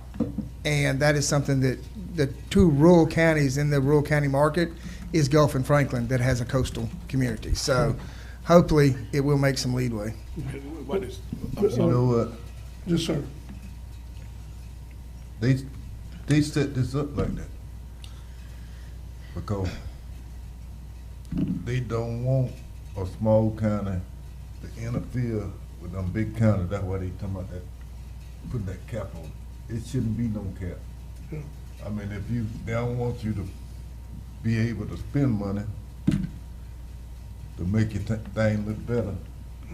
Cause they think you're gonna take from them what they coming in. That's all it is. I mean, ain't nobody, I see. Mr. Chairman, I don't know, I'll leave that where Commissioner Lockley says. But Commissioner Lockley, I will say this, what they're speaking about now, this is a complaint you've had for years about being able to use TDC money to help with the infrastructure that when tourists get here so that we can support it. So this is what John, Aaron, Commissioner Ward, Chairman, the whole board, this is what we're working towards. But these are the issues. So when I know people come after you, sir, why can't you spend the TDC on this and why can't you spend TDC on that? John hears it all the time, but we want you to have the answer to that statement, if that's what you want to call it, that they make when they come, you know, wanting to answers to these questions why we can't do it, sir. Well, see, they don't want Apalachicola looking like Panama. They don't want Apalachicola looking like Fort Walton and all that. You know, you get able to spend money and build it up and make it more attractive. More competitive. That's right. So they know what they're doing. Well, I will say, I've been on Earth a long time. I know how to look for things. I would say, Commissioner Lockley, it does appear that this language in the statutes actually adverse to smaller coastal counties, especially ones that are tourism based. And Vice Chair Ward, I did hear good reports about your spirited presentation. So I think you did a good job. Very spirited. That's all good. It's part of it. I will say, on the backside of that, as I started feeling better, I did talk to Representative Schoaf last week, and I sent him the language that Ms. Aaron has read off here this morning. Made sure also that Mr. Chris Doolin from Small Counties Coalition has it, because there has been some talk with small counties to try to help support amendments. We're not trying to change the whole statute, we're just trying to amend some of the language. So it's the hope, and from the discussion I had with Representative Schoaf, to, if the bill he's presented that allows up to 10% for emergency response to be used from TDC, if that actually goes to committee, then he's going to try to see if some of the amendments to the language can be added in committee, but we'll see where it goes. But we did have a discussion about it, so all we can do is try. Keep asking, that's all we can do. That's all we can do. Yeah, because, I mean, and I had the discussion, like Mr. Marone said, just like all of you do, with people say, well, why can't you do this? And I expressed great that the county commission and the TDC board want to, but the statute restricts what we can and can't, unfortunately, because as the director, I'd love to see some of these things happen to improve our infrastructure, not only for our visitors, but for our residents as well, because a lot of these things affect both, but it's just the statute keeps us in check when it comes to those things. But Mr. Chairman, I mean, John, Mr. Solomon, excellent job, because I don't want us not being able to spend the money, diminish on all the hard work you're doing to make the money, you know? So that's a very good thing. I mean, these are numbers, he's talking about statewide, commissioners. Yeah, this is compared to the state. Yeah, John, that's pretty cool. Yeah, when I sent the email off, I told Mr. Chairman Jones that I sent the email, don't know if I was going to get it back in time for the meeting or not, because sometimes they're slow to give you numbers that off the wall asking about. And when he emailed me last night that, you know, he said, well, you're third highest in the state from 19 to 21, but not by much. You're right there, top three of increase in visitor spend. And again, that's not lodging. That's at restaurants, at fishing charters. That's at buying beer at the grocery store. I mean, that is what visitors spend in a totality, and it breaks it down in this chart of what everything's for. So it's, you know, lodging, of course, is the lion's share of it, but it is a lot. Franklin County has done very well in the tourism market, and everybody seems to have realized that, evidently. I talked to Commissioner Ward yesterday, and Chairman Jones knows I've been asked to speak a session at the Destination Florida's Marketing Summit coming up June 1st about winning big by promoting small, because we promote what we are. We don't try to enhance and say we have these big things and we don't. We advertise what we don't have, and it seems to work. I have a question, Mr. Chairman. With these other small counties, do you have a relationship with them? Oh, we have a relationship with all of them, yes, sir. Because, We- I mean, and the reason why I'm asking is that if we're, you pointed out that Gulf and Franklin are the only two coastal counties that have this challenge as far as the cap. I hate to be that guy, but more than likely, we're not going to get any love from the rest of the state, so to speak, as a whole, because it's just two counties, Well- out of all the counties. But if we could get, get in the ear of some of these smaller counties, even though the cap won't, really benefit them in their interior or whatnot, but if power and number, so to speak, if we can get them in our camp and kind of. Yes, sir. I think, and especially with the legislative things such as this, when we're talking about these kind of statutes that doesn't really affect other counties, the best thing to do is talk to those other directors. And we have a North Florida Tourism Board that I'm going to be speaking to them about the same subject. They will support it because they have no issue with it. And that's the whole thing is we don't want them to oppose it. That's the main thing. Just don't oppose it. Let's let this, the ones that need this relief get the relief. Because it helps all of them too, especially our surrounding counties of Liberty and Wakulla and. Well, see, that's why I was asking if you had any relationship Mm-hmm. with the other counties, not necessarily something out of Representative Schoaf's yes, district, sir. so to speak, because, I mean, he's in an uphill climb trying to get this for us with both of the counties that's majorly affected in his district. You see what I'm saying? Yes, sir. Yes, and the answer is yes, we have a relationship with all of them. Well, work that magic. Oh, I will. I'm gonna do my best. That's been trying for 2 years. Anyone have anything else for Mr. Solomon? No, Mr. Chairman, just congratulations on the dubious honor for speaking, be able to speak at the. Yeah, it was voted on by our peers. It was the only rural county speaking session that was submitted. And I was like, nah, I'm not getting this. And she called Sunday and said that we'd been selected on June 1st. I was like, wow, it's not even the one that's, on the last day of the conference at 10:30 when everybody has to check out and everybody's already gone. It's actually, the midday of the conference. So it's kind of. That's a good thing. Look at you, John. Hey, Thank you, Mr. Solomon. Thank you for the hard work. All right, thank y'all very much. Y'all have a great day. Mr. Ted Mosteller, interim airport manager. Good morning, Commissioners, staff. I have no action items this morning. If you have any questions for me, I'd be glad to address them. Unless Michael has something, I think. You're not going to talk about ham radios? Come on, Ted. Well, we can talk about ham radios. I am a ham operator. I know. And Commissioner Amison mentioned the operator during the military. In 1964, March 27th, the Alaskan earthquake, I was on a little island, and that was our only communication out, period. That's why sometimes it's good to fall back on line of sight and old stuff, Yes. All this technology that we have has blinded people to the fact that it can fail. Yes. Yes. And sometimes you just, like I said, get a blanket and fire, set some smoke signals up. Well, when the earth splits across, tears up your generators and your diesel lines and all communications, microwave, the whole ball of wax, the old ham radio came in handy.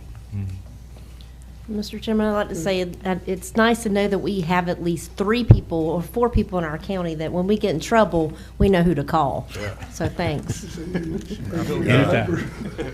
I do have a question for Mr. Ted. Yes. As far as the hangar rentals out there. I'm sorry. Say Got the again. hangar rentals? Yes, sir. We're in the process of discussing some of this. Okay. Working on it. We have several issues with the John Bone hangar, with the Centric, and also with the Randy Randolph hangar. So. I'm just not sure if the other commissioners are aware of what's going on with the subletting and whatnot. No, sir. I don't think so. Would you mind filling them in? The Centric and John Bone. John Bone currently has the big hangar, 10,000 square foot hangar, and he is selling out and leaving the county, much to our loss, because he's been a very big asset to the airport out there. With his, of course, you realize the round world tours that he's flown in his little Cirrus single engine aircraft. and he's been to Russia, well, like I say, around the world. So, of course, he's a retired Delta pilot. He and Centric are working on a lease agreement, and he's subletting to Centric, so we're having to address this. The issue is in our contracts with these, and also the Randolph, is that there is, and I've looked at the contracts Aaron sent over to me, and there's no subleasing in the contracts. So they should be directly working with us. If Centric wants that hangar, they need to come talk to us. If whoever wants that hangar, they need to come talk to us. And the reason I say that is because you're going to run into some issues down the road. Number one, that's just not the right thing to do. But number two, you have somebody subletting, and let's say they pull out, they don't pay their, they want a reimbursement from somebody because, hey, I'm not renting there anymore. Well, you would never rent it to begin with. So now they're going to come to us, which my little ball saying that might happen in the near future on some discussions me and him have about a particular tenant. But they're going to come to the county and say, hey, I hadn't been using that hangar for 4 months and I want to get reimbursed. Well, then we're sitting here looking like, well, you shouldn't have been there to begin with. Yep. It just is something that needs to be tidied up and taken care of. Yes, sir. And I just want to make sure the rest of the board was aware of what was going on with that. I wasn't aware of that. I'm glad you brought it up because I've already had people ask me, because we had the last meeting talked about Mr. Bone, his contract going to expire, or he's otherwise getting out of it. And I've had people approach me and ask me what do I have to do to be able to try to rent that hangar. So with it being subletted, yeah, that's we need to get that fixed. I've had the same. What technically, our contract should supersede, anything they have amongst each other because it will. Okay. I have not looked recently at the John Bone hangar lease, but I did look at the other two that you and I have been discussing, Commissioner Amos, and they cannot sublet without prior board approval. I didn't think they could. And I would feel certain, it's a fair presumption to say that John Bone's lease also has a no subletting provision in it as well. So they should be consistent across the board. Okay. And they are, as far as I've looked at them, and as far as I can find, they are consistent. I mean, I'm not, picking on anybody in particular. If you ain't cheating, you ain't trying. That's the way I've always looked at life. But if you get caught, you wasn't trying hard enough. Well, with that being said, they got caught. Can I ask Mrs. Gay to strike that from the record? Mr. Chairman? Yes. I'm like you and the rest of the commissioners. I've had a lot of people, and I was quite surprised that are really interested in that airport. They've got some people that they fly for that they would like to come in here and rent a space, but they didn't have no spaces. So that's what we really need to look at, is getting those hangars rented out, getting those jobs in here, because that's what's going to happen when you bring those businesses in here to rent those hangars, and they have businesses. Then we're going to get some benefit out of it, one way or the other. And I think it's a good thing. But Commissioners, you're correct. And if at any time, Ted has said it before, he has a waiting list. If there's any interest in building any more hangars, FAA, FDOT are going to say, okay, clean up what you have, and then come talk to us about more money. Right. So, yeah, I mean, you guys are absolutely right. That's what we need to do, because like I said, more and more that we get the airport committee going and everything, you're going to have more interest in it. So, yes. I'm tickled about it. Do we have anything else for Mr. Ted while he's here? Commissioners, any more thoughts or questions? Still working on the tree. I believe the tree is going to be, I can't go into too much detail, but that person right now is kind of tied up. But. All right. Mr. Ted, thank you for everything you do on our behalf. Thank you for your support.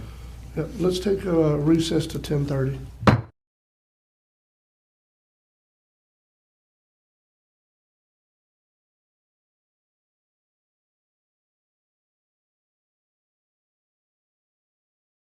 I'm John Spohr, inviting you to the Panhandle Players production of my new play, Sister Creatures. This is a light-hearted Apalachicola comedy about two sisters and a conniving boyfriend. Sparks fly, and that's not all that flies or slithers.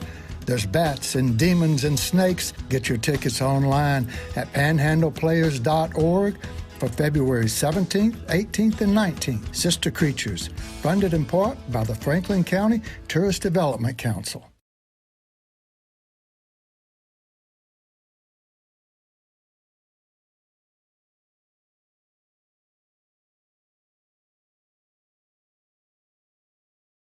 Hi, I'm Carol Landis. I'm a professional realtor in love with St. George Island.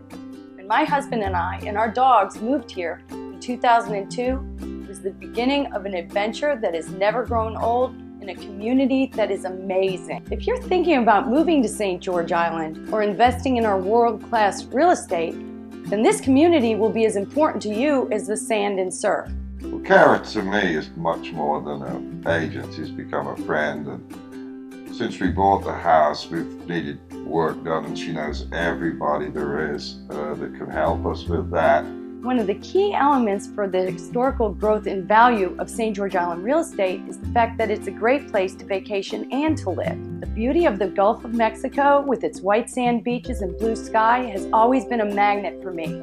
It was love at first sight. As your realtor, I can help educate you on the various aspects of buying and owning coastal properties. From taxes to coastal setback lines to where to find the best oysters, it's all part of being your realtor. Too often our friends tell us of it being a hardship to buy a house, and the agent was gone as soon as the closing. We've had quite the opposite experience with Kara. If you're looking to buy or sell real estate on St. George Island, I'd love to work with you. Please call or text me at 850-653-7753.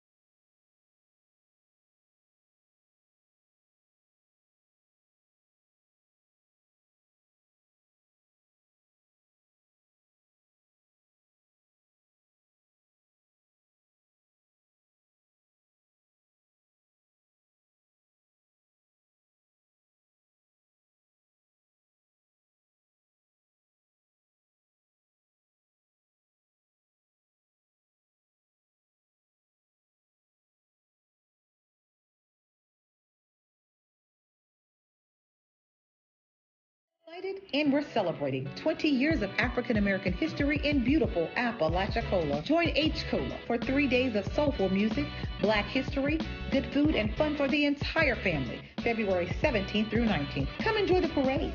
Tons of vendors, children's activities, live entertainment, and a worship service. Admission is always free. Follow us on Facebook or visit hcola.org for updates. This event is brought to you by our fine sponsors and in part by the Franklin County TDC.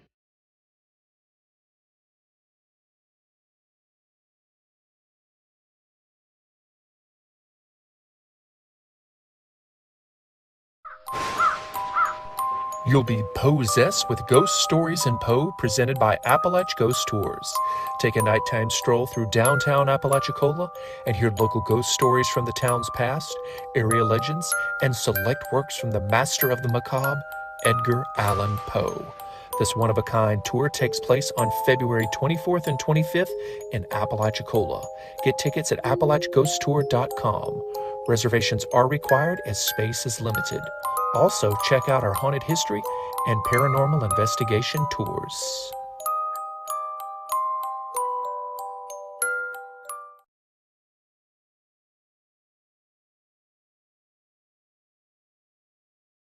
We understand that managing a healthy lifestyle while balancing life's other demands can be challenging at times.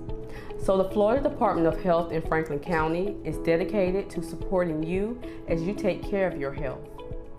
We offer many resources and services, including, but not limited to, COVID-19 vaccines, breast and cervical cancer screenings, tobacco prevention and cessation education, and information on heart health, nutrition, and physical activity. Maintaining a healthy lifestyle can help to prevent chronic conditions like heart disease and stroke, diabetes, COPD, and obesity. Healthy lifestyle changes can also help you maintain a healthy immune system.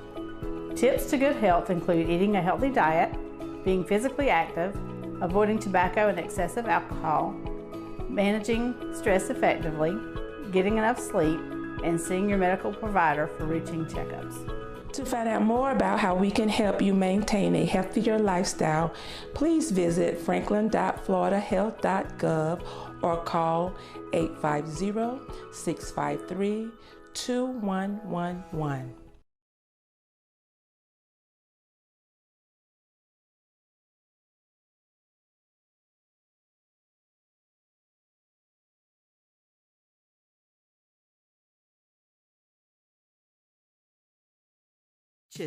Yeah, we've got that. Fresh seafood? Got that too. Historical landmarks? You bet. Fishing? Oh, yeah. But what do we have the others don't? This. Peace, quiet, and relaxation. Florida's forgotten coast. The Florida you remember.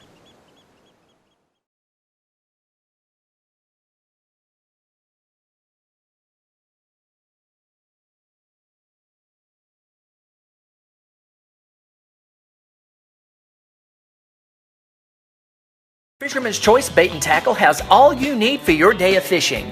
They have fresh and saltwater bait, an unmatched selection of mirror lures, and a wide selection of Berkley Gulp, plus fresh and live bait and all the rigs and tackle you need for a great day of fishing, including brands like Penn and Shimano. They are also the only bait and tackle shop in Franklin County where you can get a fishing license. And don't miss their wide selection of marine supplies, coolers, and more. Fisherman's Choice is located at 330 Highway 98 in East Point.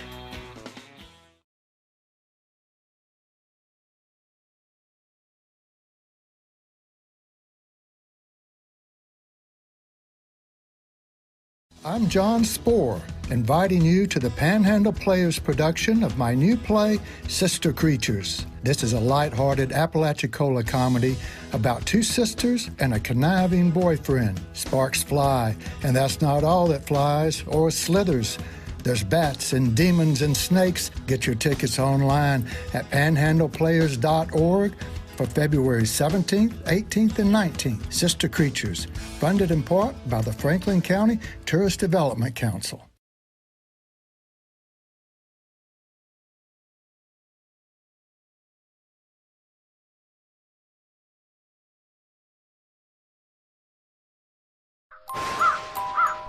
You'll be possessed with ghost stories in Poe, presented by Appalach Ghost Tours.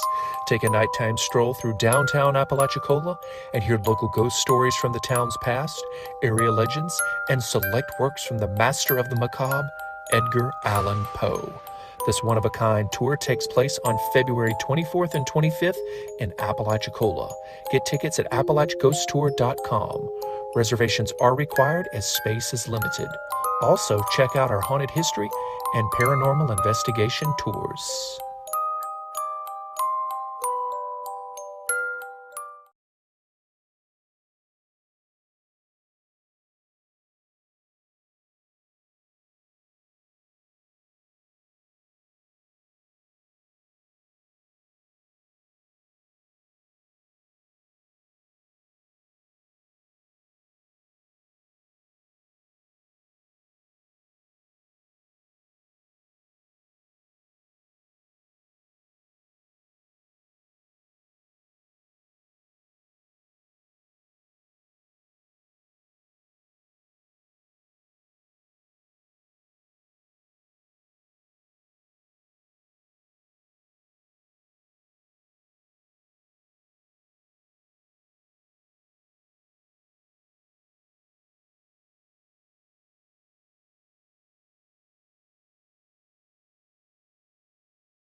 Franklin County Board of County Commissioners now back in session. Up next is Ms. Lori Schweitzer, Hurricane Housing Recovery Program.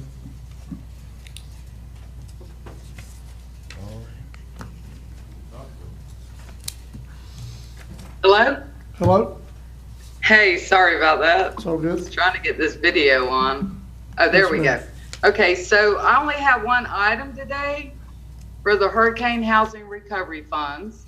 When we received the funding in November of 2019, you approved the guidelines for spending these funds as follows.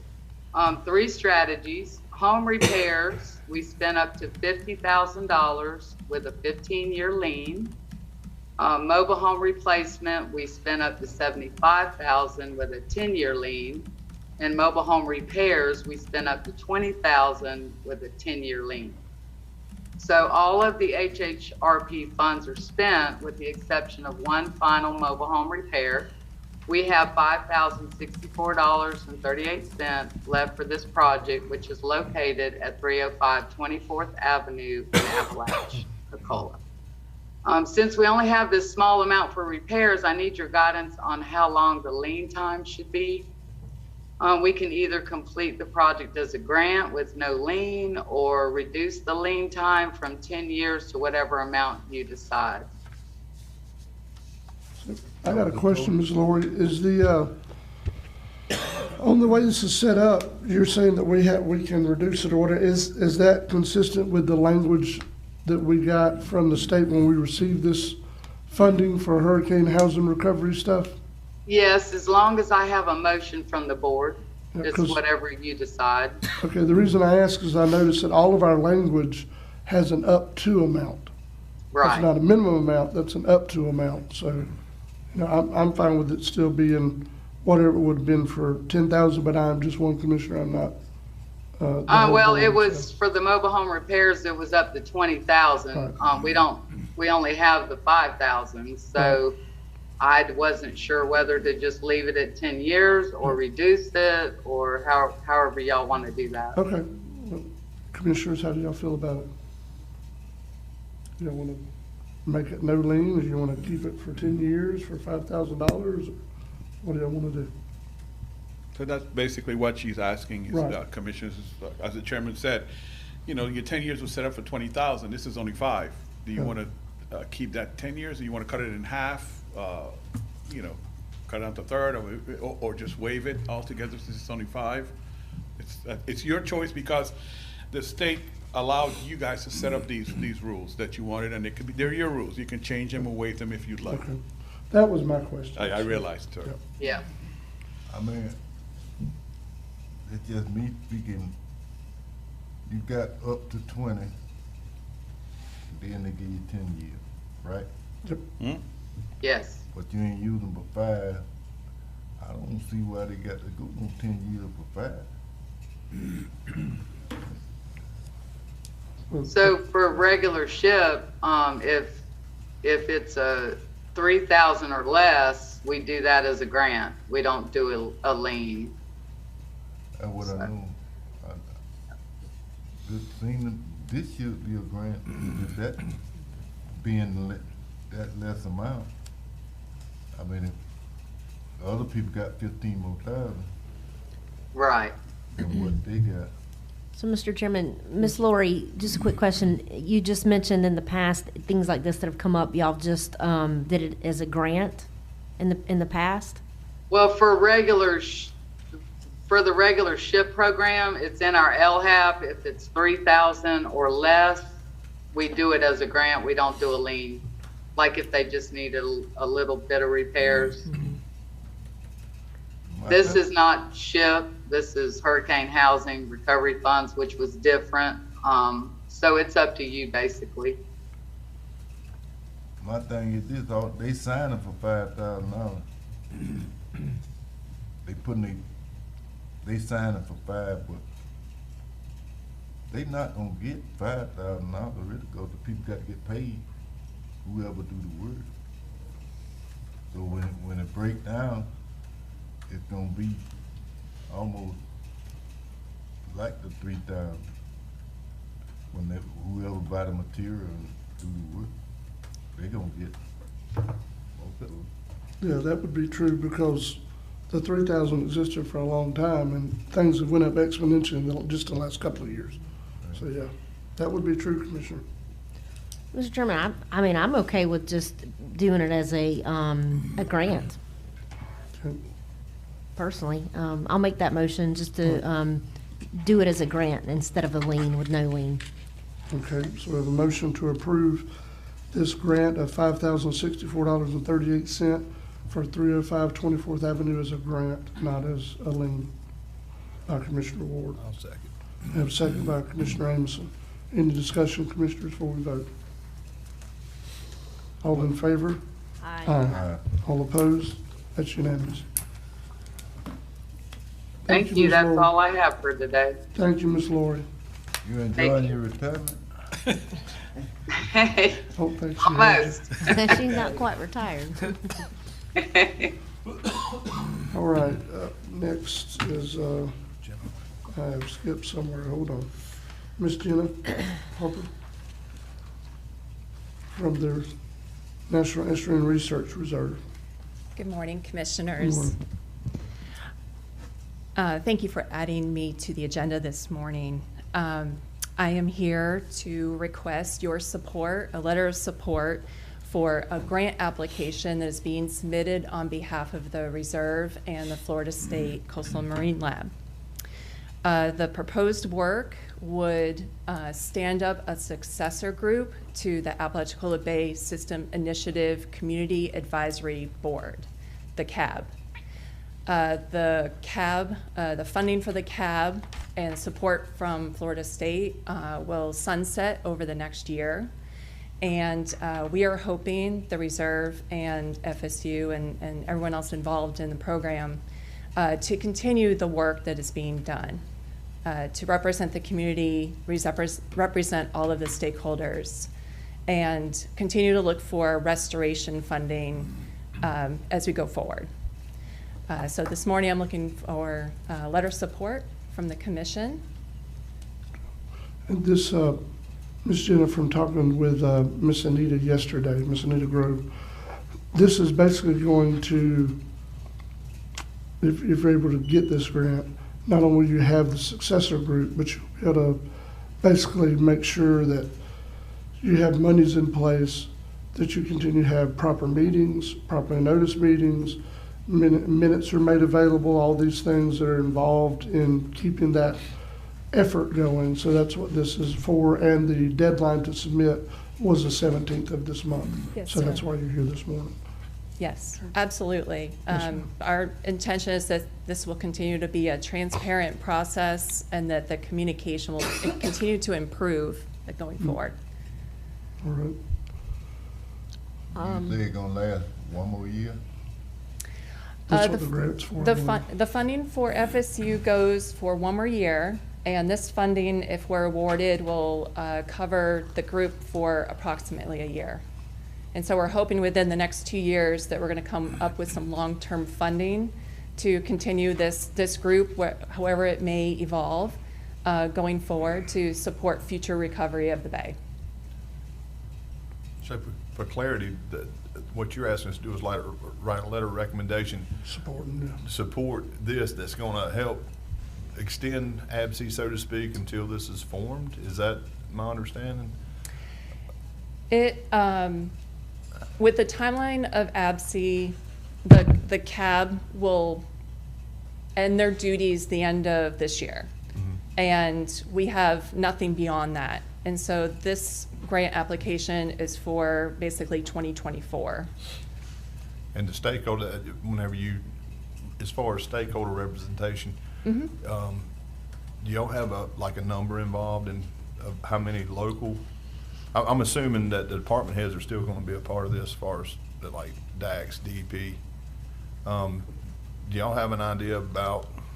I mean, obviously y'all are having discussion. Would you share with us how y'all vision to set that up as far as local stakeholders? Sure. We have a working group through the CAB, successor group, working group, And there's been many discussions about what this future group would look like. We believe it should look similar to the CAB. So there's going to be obviously a lot of community oystermen, seafood industry representatives, local business representatives, and they would be matched with all of the agency representatives. If that makes sense. Yeah, I think I answered your question. So it would be similar makeup to the CAB.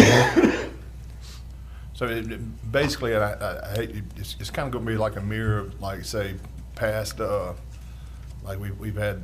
It's going to be like a collection of, let's say, Seafood Task Force, Yes. Seafood Workers Association, Dealers Association, all in one little clump here, so to speak. And I'm hesitating because the actual makeup, we're not making that decision. We want everybody to provide us input on what the composition of the successor group should be.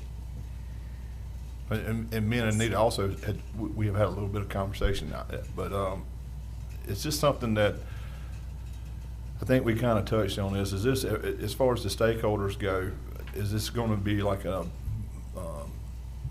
commission appointed board, or is this just going to be a volunteer? It could be a commission appointed board. That's what we were kind of discussing. So, but no, honestly, we're going to have some voice in this going forward, and the more community voice we have, I feel like, and everybody else feels the same way in Franklin County, the better off we are. Yes. But with that being said, I'd make a motion that we write a letter of support. Okay. I'll second. A motion to approve by Commissioner Amison, second by Commissioner Ward. Any discussion further before we vote, Commissioners? All in favor? Aye. All opposed? That is unanimous. All right, thank you very much. Thank you. Thank you for being here today. Mr. Roll, does it take any time to set up for P&Z and A? Oh, no, sir. Courtney is actually kind of like sick like the rest of us, so she's doing hers from home. She's ready to go. I was just texting her. So she says, excuse her look and excuse her voice, basically. I understand all that. Please proceed, Ms. Courtney. Good morning. Good morning. I just have one item on the agenda. A couple months ago, we did the 399 Highway 98 for critical shoreline, and it was tabled. And the applicant is requesting for it to be voted upon today. They have a while before they even get started on anything else on. They still need their state and federal permits, so it'll be a contingency approval, but they wanted to go ahead and get an approval for their their critical shoreline site plan. And this was for the construction of a commercial dock, correct? Correct. Yeah, I think I remember this one because the issue I raised at the time was, of course, now it's a little bit different than we thought it was going to be, but the dredging was about to commence, and we just didn't want to be given, putting somebody in the water trying to complete a project as they're dredging. But now that's turned out to be a completely different thing, and talking with the applicant, they assured me that they in no way intended to do anything until the dredging was complete. They just wanted to finalize, as it were, what their project is, because we already approved their commercial site plan on the north side of the road. So that's the reason why it was brought up again today. It had been tabled previously. The applicant stated they just wanted the board to, up or down, they wanted it to be heard and to be decided on. So that's why we're here today. But I'm satisfied with talking to them that, from what they have, it's all good. It's going to be part of what's going to go on as we get this channel dredged, and probably the same thing after we get 2 mile channel dredged. There's going to be people that have been waiting on opportunities. They're going to try to seize upon those opportunities. So I'm good with that. I'm good with the approval, but that's why it's before us today. Mr. Chairman, I'll approve this. I will say with a comment. Yes. The comment is, I agree. I think it's going to probably take a while to finish their application progress. This is the beginning. They got multiple avenues to tackle before they can even put a dock in the water or start the building. So I'll approve this. All right, we have a motion to approve by Commissioner Ward. Second by Commissioner Lockley. Any other discussion, Commissioners? All in favor? Aye. All opposed? That's unanimous. Ain't they gotta get a date? Yes, they're going to get state and Long DEP permits. process. They've got a long road. Yeah. Thank you, Ms. Courtney, we appreciate it. Getting feeling better. No problem. Thank you. All right, Ms. Erin Griffith, you're up next. Look at you. Didn't expect that. Caught you off guard, huh?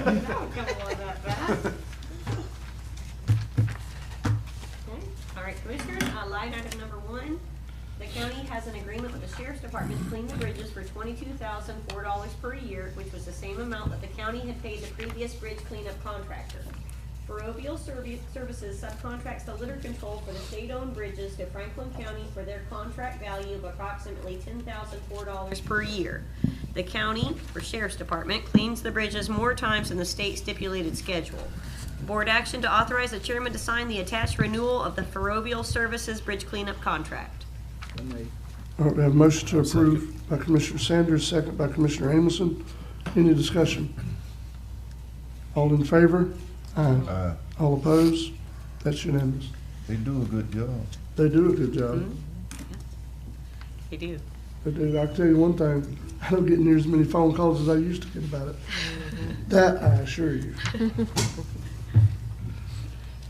Okay, Commissioners, next item is item number 2. At the December 20th meeting, the board authorized county staff to negotiate with county engineers Dewberry for the design of the widening and resurfacing of .372 miles of Hickory Dip Road to North Bayshore Drive.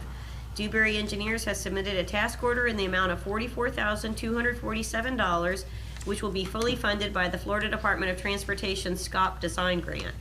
Board action to approve and authorize the chairman to sign the attached task order with Dewberry Engineers for the Hickory Dip Road project. So moved. Motion to approve by Commissioner Lockley. Second by Commissioner Sanders. Any discussion, Commissioners? Three, ain't it? Well, it's part of it was a SCOP award that we got. It was put on DOT's 5-year thing, and the design is coming out of that money. Yes, sir. Long as we ain't got to pay. No, sir, we're not paying for that one. All in favor? Aye. All opposed? That's unanimous. Okay, next item 3. At the December 20th meeting, the board authorized county staff to negotiate with county engineers Dewberry for the design and widening and resurfacing of the final 2.6 miles of CR 67 from Forest Road 172 to the Liberty County line. Dewberry Engineers has submitted a task order in the amount of $261,690, which will be fully funded by the Florida Department of Transportation SCRAP design grant. Board action to approve and authorize the chairman to sign the attached task order with Dewberry Engineers for CR 67 phase 4. I'm gonna make a motion to approve this, but I wanna ask a question. All right, motion to approve. Go ahead, Commissioner. I've got a problem with this. As you all know, Liberty County is getting their part of 67 paid. Why are their roads 2 feet more than what our roads are wide? That I don't know, Commissioner. I can, we can actually find out why that's different. Could you find out? Yeah. Because from that 172 north, okay, it really needs to be the whole other 2 foot like Okay. Liberty County's getting because of the log trucks and stuff. And we do have 100-foot right of way out there. Okay, so if you can see how we can use that in there, and let widen that part from 172 to Liberty County line out to where it matches up with Liberty County. Okay. Yeah, and actually our one of our items on here as far as rejecting the bids for the phase 2 of the project, that was one reason, you know, actually Maria Showalter with FDOT had actually discussed with us like, well, you know, you could, you know, eliminate the cost of widening those shoulders from your project, and we did not want to do that. So that's one reason why we're rejecting and rebidding, because we're going to have to do it by alternate. Yeah, because if you ride on Liberty County 67 up there, it is so much wider. You don't feel that closeness of the log truck. And it's so much better and so much safer. And that's what I'd like to see in that area too. So I'm gonna go ahead and make a motion to direct DeBerry to go ahead and do what they're supposed to be doing. Okay, so we have a motion to approve by Commissioner Sanders. We have a second by Commissioner Lockley. Any more discussion before we vote? Yeah, tell them we want our 2 foot. 2 foot on each side. Wait, that'd be 4 foot. It's much safer. It's not just that though, those log trucks coming in out of the woods, you know, you gotta realize how much damage it does to the actual edge. So if you don't have that 2 foot, and you got that regular highway, look at it over years, you're gonna have that breakdown. Now you've got a road that is potentially dangerous. Yeah, and it's patched and patched. Yeah, you're right. Water getting up on it. Mm-hmm. All in favor? Aye. All opposed? That's unanimous. Next item number 4, Franklin County has received $1,329,213 from the Florida Department of Transportation's Small County Outreach Program for construction and CEI to replace the head walls on Womack Creek Culvert Bridge on CR 67. I've got 2 action items. Item A, board action to approve and authorize the chairman to sign the attached grant agreement and resolution of authorization. And B, board action to authorize advertising for construction, engineering, and inspection services. These would be 2 separate motions? Yes, sir. Okay. On item A, what's the pleasure of the board? Motion to approve. All right, we have a motion to approve by Commissioner Sanders, second by Commissioner Lockley. Any discussion? All in favor? Aye. And now on item B, what's the pleasure of the board? Motion to approve. Okay, we have a motion to approve by Commissioner Sanders, second by Commissioner Lockley. Any discussion? Seeing none, all in favor? Aye. Any opposed? That's unanimous as well. Next item number 5, attached are 2 resolutions authorizing the chairman to sign the grant applications for the 2 transportation alternatives project the county is applying for this year.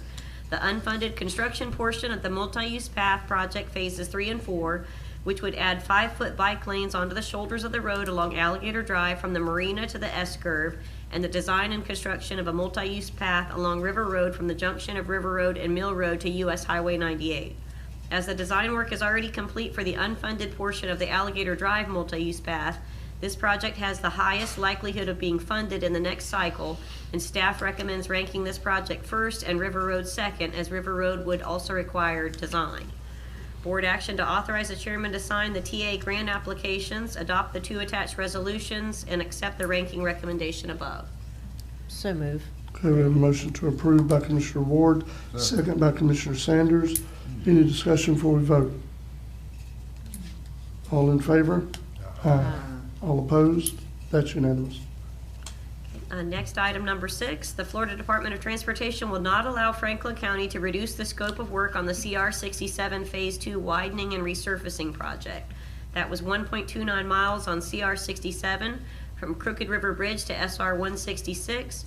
For the low construction bid, $2,477,201.88, which was opened on December 20th to fit within the grant award. The total award for this project was $1,970,050, and this was to include the design, permitting work, CEI, and construction. Board action to reject all bids and re-advertise the project with bid alternates. And that's good for the game? That's pretty much our only option at this point. So moved. We have a motion to approve by Commissioner Lockley, second by Commissioner Sanders. Any discussion? This is vital that we get this done for it to all play in together. Yep, that's And correct. I don't like that piecemealing. I do not like that. Nope. Why is Department of Transportation like that anymore? Because they used to fund the whole project all the way out. Yeah. Is it because SCOP money and scrap money is getting tight, or what? Is that what it is? Actually, the cost of construction has just changed so drastically in the last 2 years. Well, let me ask you something. Did Senator Simon or Representative Schaaf talked about, keeping scrap and SCOP fully funded on that? That's all right. I don't think they didn't mention about any cuts, But Commissioner, as you read it, so there's two things. The cost of construction is going up, and every time they're looking to hit something, they're looking at SCOP and scrap, and see, that's in the news, the legislature. So I think it's a combination of both. That's what it We worked is. mighty hard up there in that Capitol to get those programs passed many years ago. Yeah. And we finally got qualified for the program with us adding language, not just the 8 meals or the 6 meals or 6 cents gas tax. So we were able to go ahead, and I'm not gonna be mad and look a gift horse in the mouth. Yeah. But they, small counties have gotten used to having this money. Well, Mr. Chairman, the problem too is in the future, we're gonna have to start looking at an alternative, because I think personally they're gonna get rid of all these, because with everybody going electrical now, they don't have the people going to fill up at the gas tank adding to that tax. So we've gotta look at that in the future too. And I'm hoping it's further out, but this is reality that we're gonna have to potentially address, as a board, because that money's gonna dry up eventually, I'm afraid, with all the cars going to electrical. But ain't them state highways? Well, the state need to find, they know this coming, they need to find some other alternative. It shouldn't be left up to us. They always push it down, but really, it's their fault. Or we don't own it. That's true. Just like the water. It's just like any other number of industries though. The price for actually doing the work has exploded so much in recent time. They haven't adjusted for it on the end where they're putting the appropriation to. That's simply all it is. Yeah, that too. The dollars aren't going as far as they did. And it was a struggle to begin with, so it's even more of a struggle now. They got their priorities. We a small county. I think we did have a motion second, we just never voted, correct? Yes, sir. All right. All in favor? Aye. All opposed? That is unanimous. We want to rebid it. Okay, next item number 7, the following are change order estimates to the existing county road paving contract with Coastline Clearing and Development LLC. Pave the unpaved end section of Dunlap Street for $52,700. Resurface the road and cul-de-sac at the end of Garrett Lane for $31,500. And pave over the milled asphalt between 5th and 6th of East Pine for $52,500. The 3 change orders above will be paid from District 1's paving funds. Board action to approve the attached change orders mentioned above. So move. We have a motion to approve by Commissioner Ward, second by Commissioner Amison. Any discussion? Commissioners, I thank you for potentially supporting today stuff I'm trying to do in my district. I wish I could do more, but you can only do what you have funds for. Spend the money, man. It is what it is. Oh, I'm doing my best. There's a lot to do. Any more discussion before we vote? All in favor? Aye. All opposed? That's unanimous. Okay, next item is number 8. In September, the county was granted a project scope modification and extension to June 30th, 2023 to fund 2 projects relative to locations which had been impacted by Hurricane Michael. Number 1 was the acquisition of the old Alligator Point Volunteer Fire Department, and 2, replacement of the ball field lights at Vrooman Park. The acquisition of the new volunteer fire department is now complete, and the county is working to obtain cost estimates to apply for transportation grant funding to design and construct a new section of roadway to straighten the dangerous curve once the volunteer fire department vacates the property. And on November 1st, the county did approve a memorandum of understanding with the fire department, and it will be, whichever occurs earlier, it will be the date that they're issued their certificate of occupancy for the new fire department, or December 31st, 2023 is their deadline for vacating the premises. The county has issued a purchase order for the new Musco Sports lighting system at Vrooman Park, and delivery is anticipated between 8 to 12 weeks once the lighting submittal is reviewed and approved by Dewberry Engineers. As the lighting project may not be 100% complete by June 30th, staff suggests that the board move forward with an extension request to December 31st, 2023, and also ask for the remaining funds to be earmarked for additional needs for lighting, playground refurbishment, and shelter at Vrooman Park. Board action to approve and authorize the chairman to sign the attached amendment request for the DEO Hurricane Michael Assistance Grant. So move. The motion to approve by Commissioner Ward, second by Commissioner Lockley. Any discussion? I've got a question. Yes. Back up here to the volunteer fire department. And it says right here, construct a new section of roadway to straighten the dangerous curve once the volunteer fire department vacates the property. If we get that money to do that road, that is one of the priorities that we've been talking about. It may be that the volunteer fire department will have to vacate at the time we get that money to move that project along. Okay, I want that to be put out in the record to know. And the volunteer fire department, you know, does no longer on that, thank you, Jessica, on that property. So they need to know that if we get the money to straighten that dangerous curve out, we're gonna go ahead and do it. They'll just have to make arrangements. Okay. I just wanna make that point.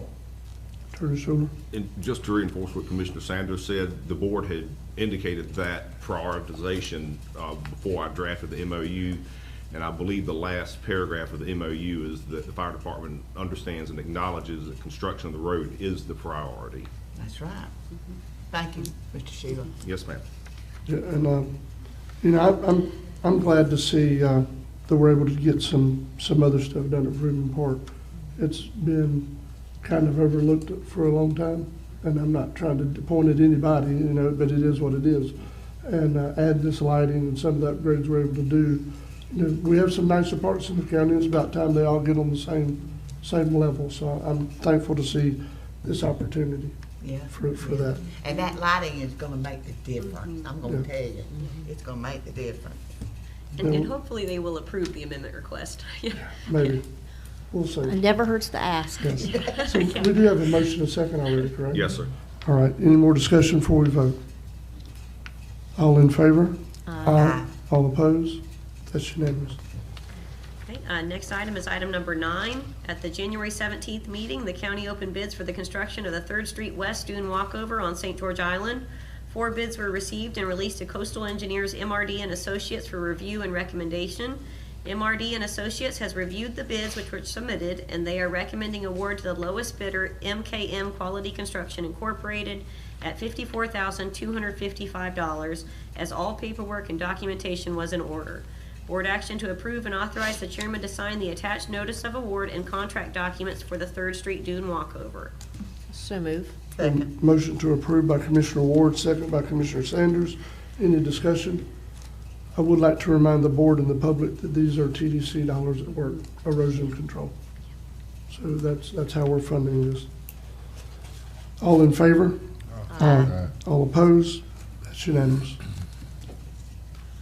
Next item number 10, also at the January 17th meeting, the county opened bids for the Carabel Beach Wayside Park Repairs Project. 2 bids were received and released to project architect Doug Schuler with BFBS Architects of Tallahassee for review and recommendation. Doug Schuler has reviewed the bids which were submitted and recommends award to the lowest bidder, Aris General Contractors Incorporated, as all paperwork and documentation was in order. Board action to approve and authorize the chairman to sign the attached notice of award and contract documents once available for the Carabel Beach Wayside Park repairs. And this is also being funded, it's actually funded 3 different ways. There's a historic preservation grant. We're also, TDC sales tax proceeds are also being used to fund the improvements to the beach park facility, and also Hurricane Michael insurance proceeds. So it's a 3-part. I'll make a motion to approve with a comment. Okay, we have a motion to approve by Commissioner Ward. Second. We have a second by 2, Commissioner Sanders and Commissioner Amison. Commissioner Ward, please proceed. I just want to assure the public, and Aaron, you can maybe elaborate. I've gotten a lot of people, you know, now that this is out and they're getting this done, my first thing, they're like, don't change it. We like the retro look. Don't change the color. I just want to assure the public that it's going to be the same. It's just getting upgraded to there where it's more safer and it's safer for our community to enjoy. So it's not going to be changed. It's going to keep the same style, same look. Yep. The paint's probably going to be the same color. So I just want to make a note for that for the record for the public to be aware of that. Yep. Historic preservation grant, so it will remain the same. Cracks in the concrete and all that kind of stuff. So stable. Rebar sticking out like. Yeah. That's not good. When I first was elected, I went over there and looked at it, and I'm like, with all the storms that we've had, it was in dire need of some refurbishment, just like Vrooman Park. So Yeah. I appreciate county staff and getting the grants and going out and helping me make that happen. So, and to the fellow board for allowing it to happen as well. So thank y'all. Any more discussion before we vote?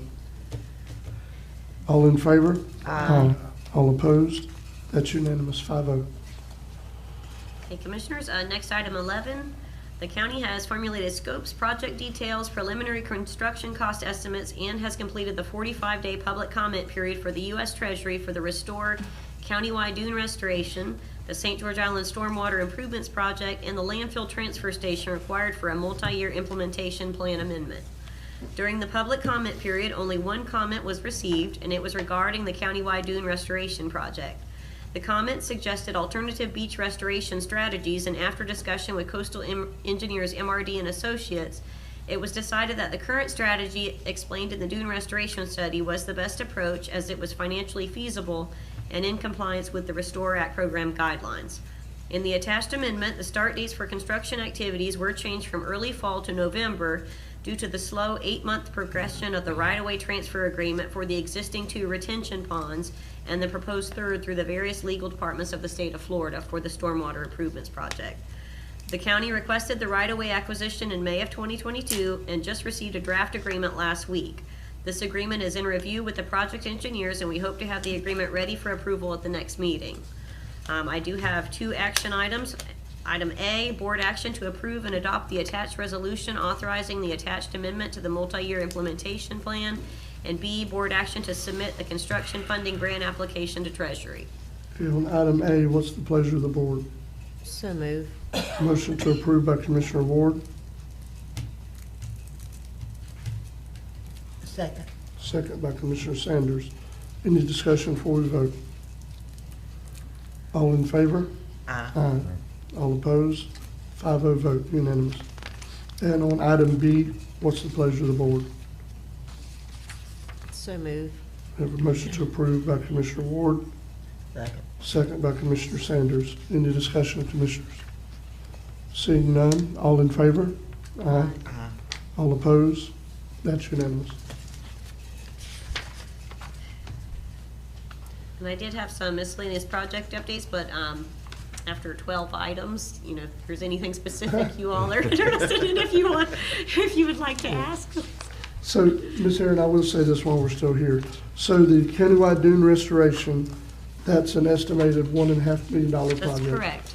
Okay, the SGI stormwater improvements from third to third is an estimated $4.5 million. That's correct. And the landfill transfer station is $2.5 million. That's correct. I just want to make sure that was stated, so. Yep, and I'll actually be No more bringing comment. a task order proposal back to you all at the next meeting as well with Langton Consulting to assist with the grant application process. All right, anyone have anything for Ms. Griffin? She's not off the hook yet. Thank you, Aaron, we appreciate all your hard work. Mr. Monroe? Commissioners, if you would bear with me today, I'd just like to go ahead and summarize my items, because if I start to read verbatim, we'll end up into a big coughing spell. It'll be embarrassing for me and distracting for everybody else. So, Commissioners, the first 2 items. Item 1, based on the discussion at the last meeting, code enforcement, look, we ended up with 5 RV travel trailer complaints by the Wednesday after our last meeting. Commissioner Sanders has been dealing with someone. She's emailing her every other day about complaints. Could we just set a public hearing to deal with the amended, updated travel trailer ordinance that Attorney Schuler has worked on? I believe he worked on it from since last year, if I'm not mistaken. He updated it. Could we just bring it to the floor and hear what the public has to say about it? I think there'll be some for and some against, but I think we need to move on to have any effective code enforcement in the county as we move in that direction. When's the next available date, if the board so chose to, that we could have such a public hearing? Mr. Chairman, under your current operating procedures, it would be the second meeting in March at 10 a.m. Okay. Pleasure of the board? I'll make a motion that we bring it forward All right. to see what the public says. in minutes for the second meeting in March at 10 a.m. Okay, so we have a motion by Commissioner Sanders to approve that public hearing. We have a second by Commissioner Amison. Any discussion, Commissioners? All in favor? Aye. All opposed? That's unanimous. Item 2, based on the same discussion. So I think I'm ready, done my research, I'm ready to create a request for qualifications. It applies for getting a vendor to do code enforcement. That was the discussion, vendor versus employees. I just want to make sure the board is still, that's still the way you're leaning before I go ahead and start working on the RFQ. That RFQ will be presented to you at the next meeting for your approval. But Okay. I kind of didn't want to So go we're too just far. authorizing the creation of the RFP? Yes, sir. Okay. Because I want to make sure we're still on that same line of thought with trying a vendor first. And then if it's successful, then we may move in future years to an employee. I'll make a motion to approve. Okay. We have a motion to approve by Commissioner Ward, second by Commissioner Amison. Any discussion? All in favor? Aye. All opposed? That's unanimous. All right. Item 3, Commissioners, Mark is retiring, and trust me, he will not be like Alan. There will be no circular door that Mark will come back. We'll probably have to send Commissioner Amison and SEAL Team 7 to find Mark if we need him after he retires. So the clock is counting down.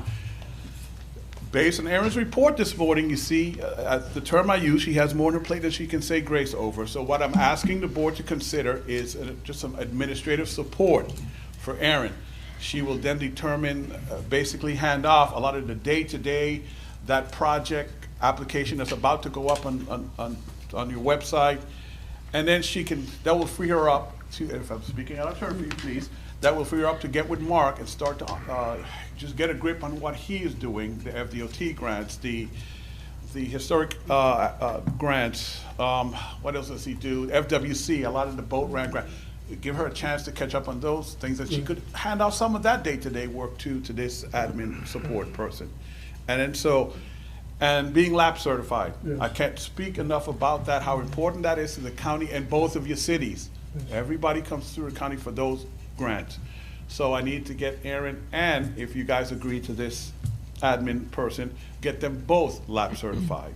And Mr. Chairman, just if you could really quick sum up the LAP certification, what that means to be, how important the LAP certification is. It is, if you look at a number, and you could give me a better, I think, a number of our grants. LAP allows, with certification, it allows access to the county to federal grants for the roads. So basically, without that certification, that will cut down a lot of grants that the county can actually get, if I can just summarize it like that, So it's basically. extremely important. Very, obviously. very much so, very much so. Yeah, a And lot he's of- the only one in the county, correct? I'm sorry, I'm not trying to. He is, at this moment, he's the only one in the county. And so both cities have to, they depend on the county and his certification to keep the county eligible to apply for those. So the city, it also makes the cities eligible too. I'll approve, so move to approve this. Okay. We have a motion to approve by Commissioner Ward, Second. second by Commissioner Sanders. Any discussion? Yeah, now what, I was in the back when, kinda hit that back to me. What we're hiring for? Okay, so Mark is retiring, Commissioner Lockley, you know that, within, I think, 2 years. We're in the countdown now. What I'm asking for is a new position, admin support, that will basically support Erin. That person will take over a lot of the day-to-day activities that Erin does relating to your grants. They'll keep the project application, that's gonna be a link on your website, keep that updated. I keep repeating day-to-day, but that's the best way I can explain it, you know? It will free Erin up to go work with Mark and gain some of the knowledge of the grants that he's doing, the process, the reporting. She could even turn some of that day-to-day work over to this admin person. They both need to attend the FDOT classes to become LAP certified, which makes the county eligible to apply for those FDOT grants that we do, to have access to that federal money to repair our roads. So you gon', in other words, you gonna take Mark place? I'll be taking the lead on the transportation grants. Yeah, his grants will be transferred to her, because she basically will run all the grants then. It's not splitting half. And if I could explain Mark a little bit, Commissioners, including Commissioner Lockley. Mark started off as the planner, But I will tell you, 85% of his daily job duties are more about these grants, less about planning, you know. And I know we have to address the planning situation. We'll do that at a different date. That will probably turn into a vendor also. We'll probably get with a vendor that can work with us, get a grip on our comp plan, which we need to improve, and we have to talk about ARPC on that role. But, and we'll deal with that at a later date about what we're gonna do about the planning portion of his responsibilities. And this is gonna be paid, if it's agreed upon, it's gonna be paid from professional services for the rest of this year, and it would be added into next year's budget. Yeah, and then know that once Mark retires, you're gonna have his salary to do two things. Actually offset this position that we're getting, and use that for the vendor that we're gonna probably hire to do, provide the planning services for the county, you know? Now, unless Attorney Schuler wants to be the planner. That's the look I was looking for, so he doesn't. So yes, you know, I'll follow whatever instructions I the board receive tells from the you. board. There you go. There you go. That was the right answer. Good answer, sir. But yes, that's the way we're heading, commissioners. Okay. But we do need this administrative help. Commissioner Well, Locke, I hope I understand, I answered your question, sir. I don't wanna overstack Aaron's plate. So we're trying to avoid. I mean, I don't wanna have to do no 2 to 3 jobs. Yep. Don't want to run her off. No. No. She's doing a good job, and you know, you don't wanna put too much on so Yeah. if you got somebody that could do what she do,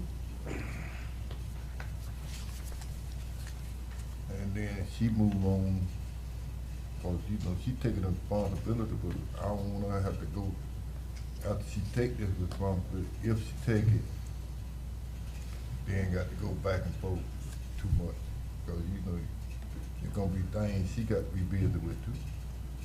Mr. Chairman, Yes. can we hold off until the next meeting on this? And let us think about it, because this is the first time I've heard about it. Mhm. I want to talk to Erin a little bit about it before. You know, I'd like to talk to her. Okay, that's good. Yeah, I'm and just, do that. I just And need to put, let's just hold off until the next meeting, because I want to make sure Erin's okay with this, because this is a lot of stuff. actually, and if I'm not being clear, actually, Commissioner Sanders, you're right, that's fine. If I'm not being clear, I'm actually doing this on behalf of Erin. This is how I'm gonna make her load lighter, to be honest with you. This is my I'm gonna make attempt to sure. get it done. But Yeah. feel free, to Commissioner Lockley, same way, reach out to her and, you know, make sure she's good, and, you know, everybody's copacetic and holding hands, singing I Kumbaya. don't have no problem, but I want you to know that I'm one of these people that I don't like something just thrown out there and we have to vote on. I like to look at all the aspects of it, because I want to make sure she's going to be okay, because I know several employees that have been overloaded with the workload. Mhm. And I'm all for lightening the workload, but let's make sure that it's done and done right. That's right. I mean, this is the way I look at it. Me too. And we may need 2 people instead of 1. You know what I'm saying? That's what I'm looking at. That works for me. That's what I'm saying. That's what I'm looking at. But okay, I'll let you do that. I'll add it to my next report. I don't wanna run her off.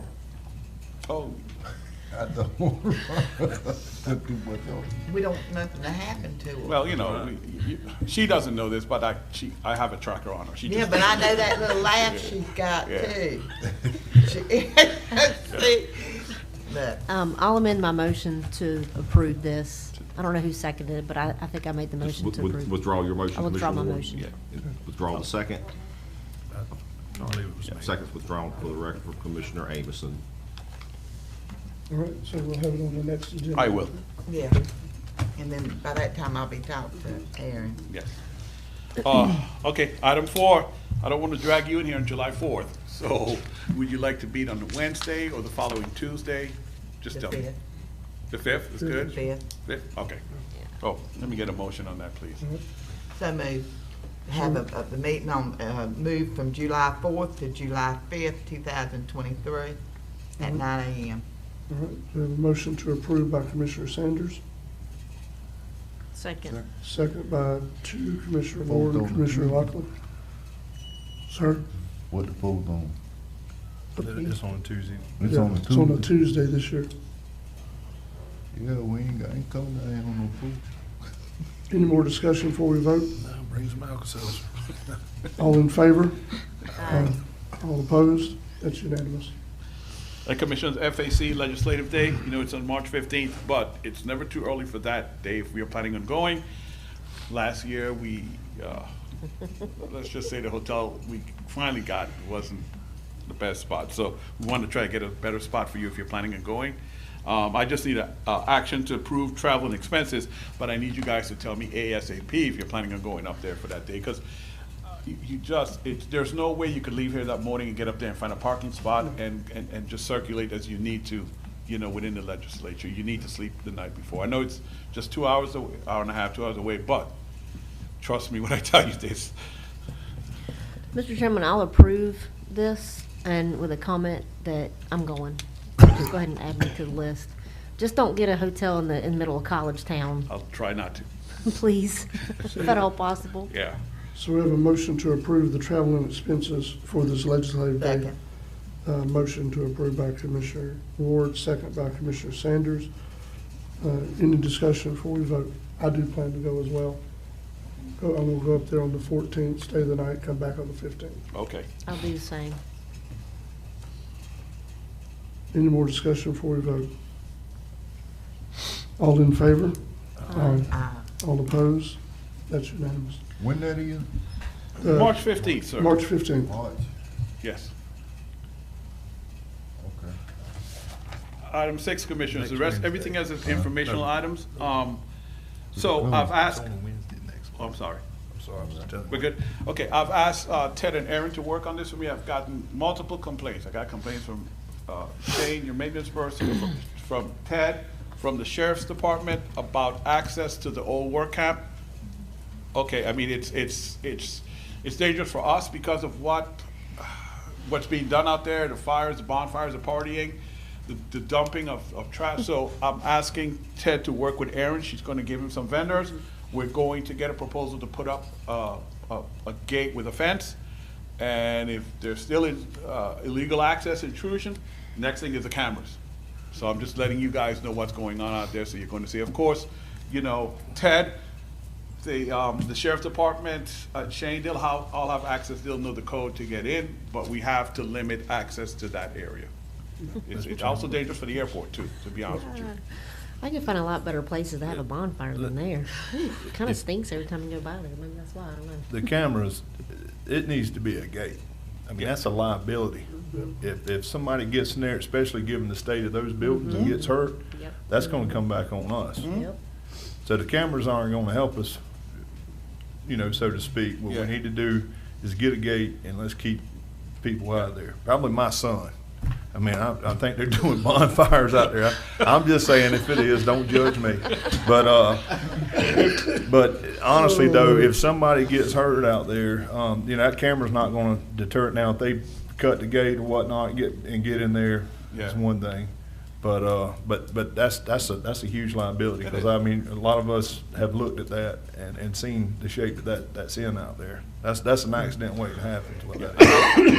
And I've also heard we got some squatters out there. That might be something we need to talk with the Sheriff's Department about, to go out and investigate that, because if they're in there sleeping and something happens, there again, we have a liability issue. Yeah. I talked to Ted this morning. We talked about it to make sure, not something slight. I mean, I want a really good fencing gate up there. What they done, took the other gate down? We took that down a while back. For the Sheriff Department? For some reason we did. But I want something even better than that, Commissioner Lockley, that was there back then. So I think we used it for the Sheriff Department. Yeah, I think it was also up there at one time after the hurricane. Remember the church? Church had the Methodist. I can't remember. They had some equipment out there. They wanted to secure it, so that's what that was up there for. But again, I want something even better than that, Commissioner. And Ted's got this, and Aaron is going to give him the vendors to contract, and we'll move forward with that. Your CDBG consultant will be here on the 21st at your next meeting. They're gonna update you. Hopefully, the paperwork will be here for the contract to sign. I believe we'll have the grant agreement by Yeah, then. the grant agreement will be here. They can update you exactly what's going on, because I know there was some confusion based on, the governor had a press conference about it, and people got caught up in thinking it had something to do with the East Point fire. So we're gonna get some clarity here. They'll discuss it, and I think they also have their own housing in the afternoon. They have a workshop. They're gonna schedule a Yep, they workshop. That's not a board-hosted workshop. They're hosting that too. I'm gonna allow them to use this room for that also. Well, Michael, I will say that when they were wanting to do the interview, because it was all about the county getting a notice of award from the governor's office, we'd already been notified that we were going to get it, but the governor made an announcement about it. So when the news organization reached out to me as the chairman to discuss it, I had several discussions with the young lady doing the interview. She kept trying to confuse the two. I said, no, this has nothing to do with the East Point wildfire. This has absolutely nothing to do with the East Point wildfire. The only thing that's the same about it is the method in which we're receiving the money. Correct. Through CDBG. It is not the same project, but I think the final outcome that she put on the news kind of mixed the two. And that added a lot of confusion. That added a tremendous amount of confusion. But again, they'll be at the next meeting, so maybe we can help, kind of have some marching orders on what we can do and can't do. But what we do need to make sure of, because this kind of caught us during the East Point wildfire discussion, if the board members that were on the board at the time will remember, so we set parameters, or we were told these are the parameters that had to be for the grant. And then we get halfway through the grant cycle, and some residents were having issues because of the way it was set up. They were disqualified even though they completely lost their home in the fire. And then the consultant at the time, which was a different consultant, informed the board that we could have changed the parameters in the beginning. That was up to us. And I'm like, well, really? That'd have been nice to know to begin with. Yeah. So there will be some discussion, I'm assuming, when we have this meeting next time, about the parameters that we as a board are looking for. So we learn from, and Yeah. you know, kind of like what Ms. Spicer Mills did this one with HHRP, same Yes. thing. Most of the rules are your rules when it comes to the qualifications. Yes. Mr. Chairman, just a real quick question of clarity here. Ms. Dingman, with this person that's coming and doing this workshop, is, to my understanding, and Aaron, I don't know if you can elaborate on this, they're going to have applications here at this workshop for the public to come and fill out to apply for this program? That I'm not sure. Yeah, I she know didn't that, tell yeah, us she that. didn't, She she didn't didn't say mention that. that. After the Yeah. workshop? Okay. Yeah. I think the workshop's just discussing what the Yeah. parameters will be that the Okay. board has set between the state and the board. If we could clarify that, I I'd will. appreciate it. Okay. Because I want to be able to know, if the public need to come and do that, or if that's something we're going to do Okay. after the fact, or they're going to do after the fact. Because I've got a list of people that's already reached out to me that's wanting to potentially apply for some of this money. So, As you say that too, Commissioner, I'm thinking, I'll probably also ask Ms. Digman, can we just stream it on Zoom? So in case people can't be here, they still have an opportunity to watch it and maybe ask questions too. and Mr. Chairman, one more note. I think, again, correct me, Aaron, this is not, unfortunately, available for the citizens that live within the city limits. That's correct. That's correct. So I want to make that a point for the record as well. Yeah, I the think cities would it's- have to have their own CDBG housing And they grant. can. And they It's just can. the county. Yes, sir. Yeah, county. Commissioner. Yeah. County, just like it City was get before. City get their own. Yes. Yeah. Okay. Item 8, this is for the chairman. He's going to speak more about this. I sent you the email. They have the PDF of the book, so, Chairman? So basically what we're working on, Commissioners, and I feel it's time to inform our board, because there will be decisions coming forth at some time in the near future. And Mr. Billy Fuentes from the administrator for East Fort Worth Sewer District will be coming and probably make a presentation to us. So what the district is trying to do, we wound up, after everything was done with the building of the new school, we have 45 acres that was deemed at the time was going to be needed for another spray field that is not. So the district is trying to move forward with a public-private partnership to do workforce housing in Franklin County with 40 of those 45 acres. real thumbnail sketch of it. I sent you guys like a rough copy of discussions we've been having. It's a 4-phase project because of the number of housing units that you can put on 40 acres. It would be, the potential right now is 40 residents, either 2 or 3 bedroom homes, and 8 townhomes for each section. Each section is going to have its own part that's public, or that's open to everybody, common use.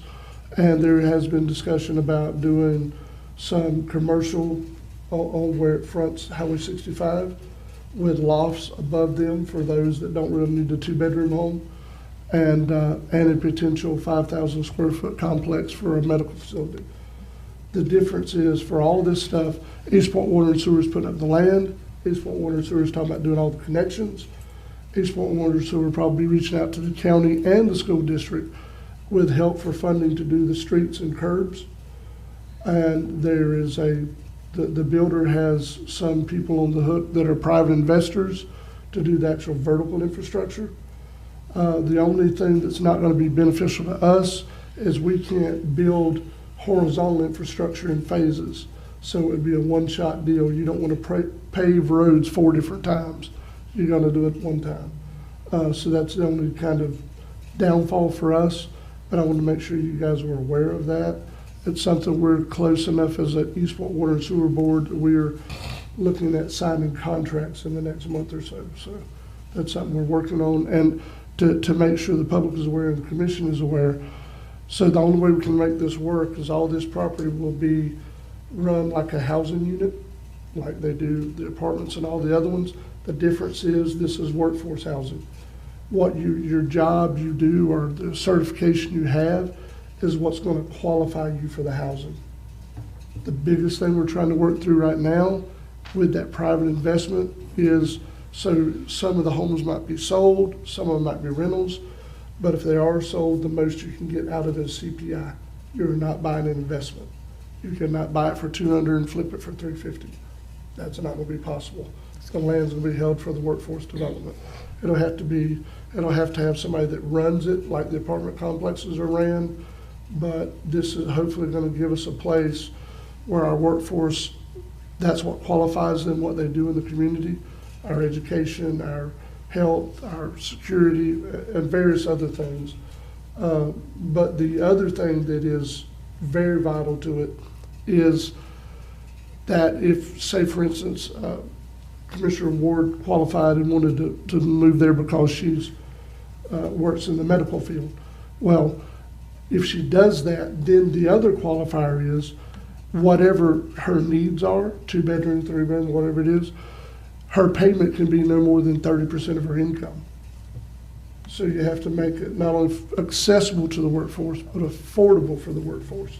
So those are some of the things we're working on, and it's still a working project. That's as thumbnail as I can do it, but again, there'll probably be a presentation from Mr. Fuentes coming in the near future.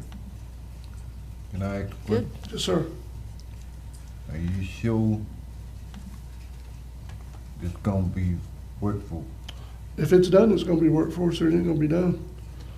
I know, because a lot of them are coming in and tell you that, and then Yes, they sir. flip, they wanna back down and make them, like they got this one out here, Mhm. the one in Caribbean, Yes. for low income. Yeah. This is not affordable housing, no, sir. Well, As far as that, maybe yes, sir. Yeah, there's no, Another thing, you said the road. Okay, what about your storm water? Y'all gonna make sure that's all? yes, yes, sir. Okay. Yep, it'll all be part of it. We Yeah, don't no- want- we don't want it flooding out. Yeah, no, Commissioner, there has not been any discussion in any part of this with tax credits or any other way to help build it. Actually, the biggest thing that's been, the enticement has been the fact that East Point is an economic opportunity zone. Right. So all those that invest in that housing, if they hold that project for a full 10 years and they sell it, there's no capital gains taxes on their sale. So that's why they're talking about selling some of the homes, renting some of it. And it depends on the needs we might add more townhomes and less homes, but at the same time, you don't want to build so many that you're going to run into a concurrency problem with the school district. You know, you can build too much too fast, but, so that's another issue with it. Well, since, I mean, it's just me speaking, since we got the okay part of it, I mean, you say y'all coming to the county. Mm-hmm. I would like to make sure that the workforce, the rent, the payments or whatever would be, whatever, make sure it's in the vicinity of what they make. Yes, sir. I don't want them priced out. Yes, sir.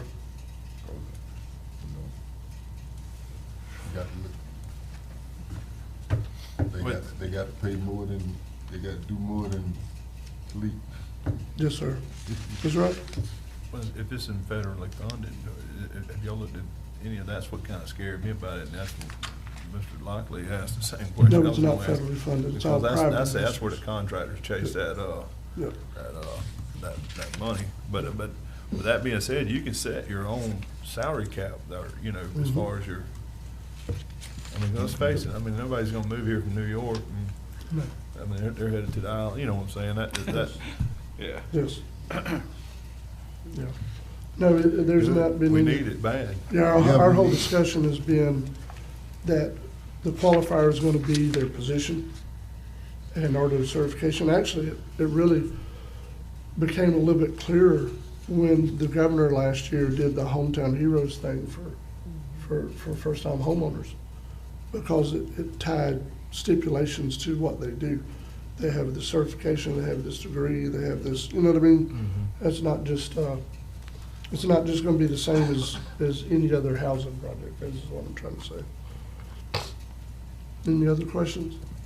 Yeah, 'cause my thing is, you buy a house now, you're dealing with $450,000 now. Oh, yeah. 500. That's a lot. It ain't no joke. No. Right.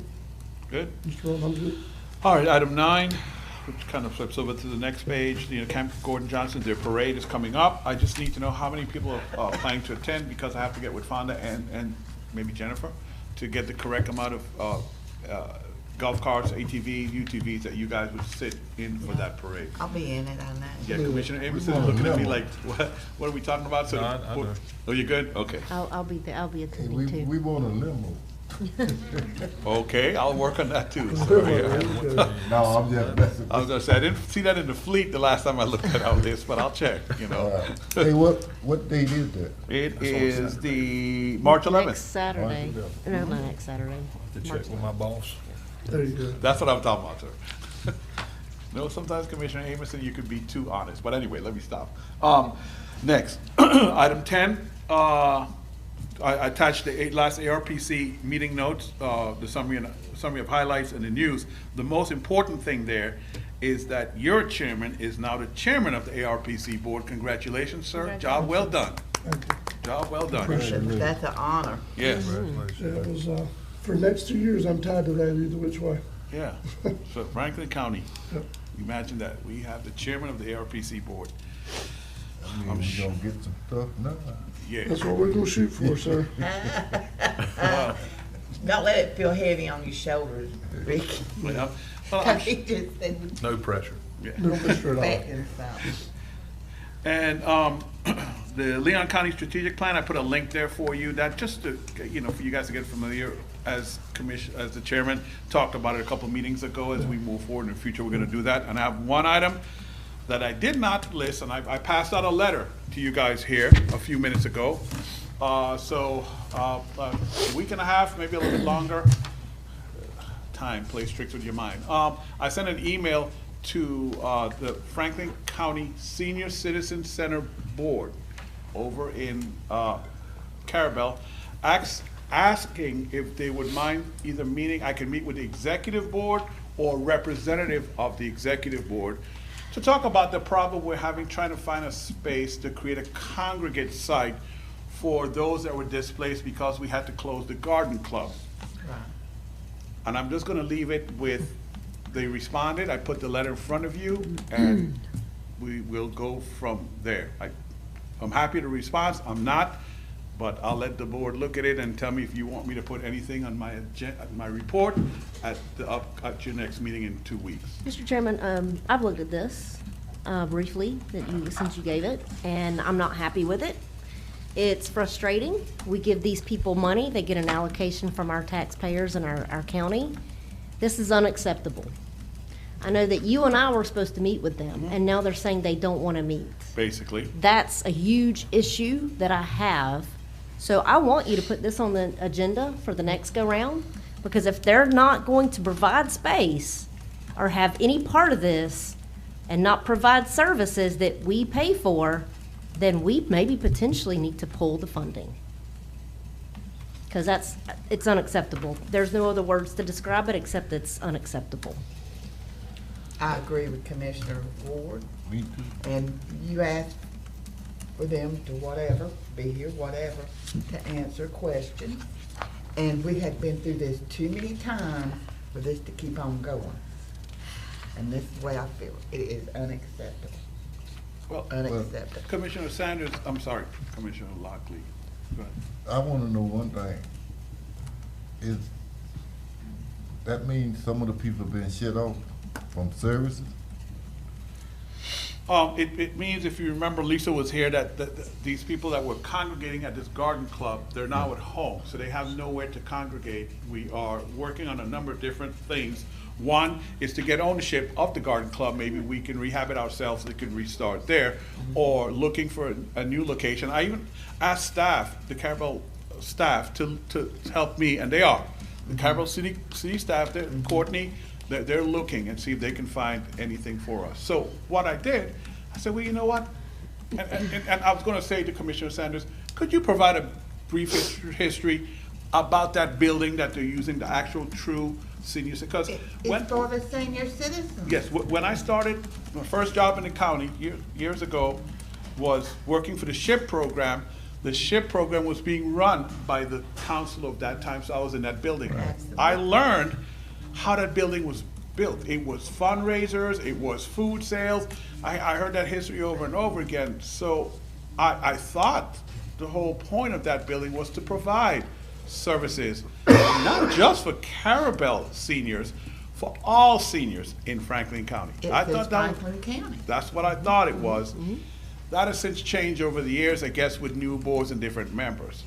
But anyway, but yes. I'm trying to keep my thoughts to myself today.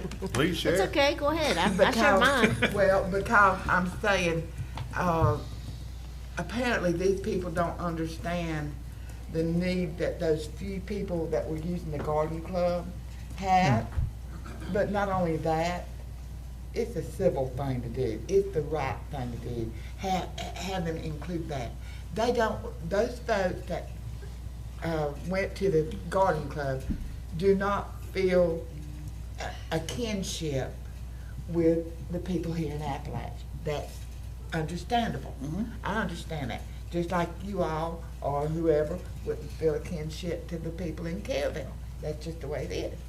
But for somebody to be just across the road and have this big building that is not 24 hours a day used, that is just ridiculous.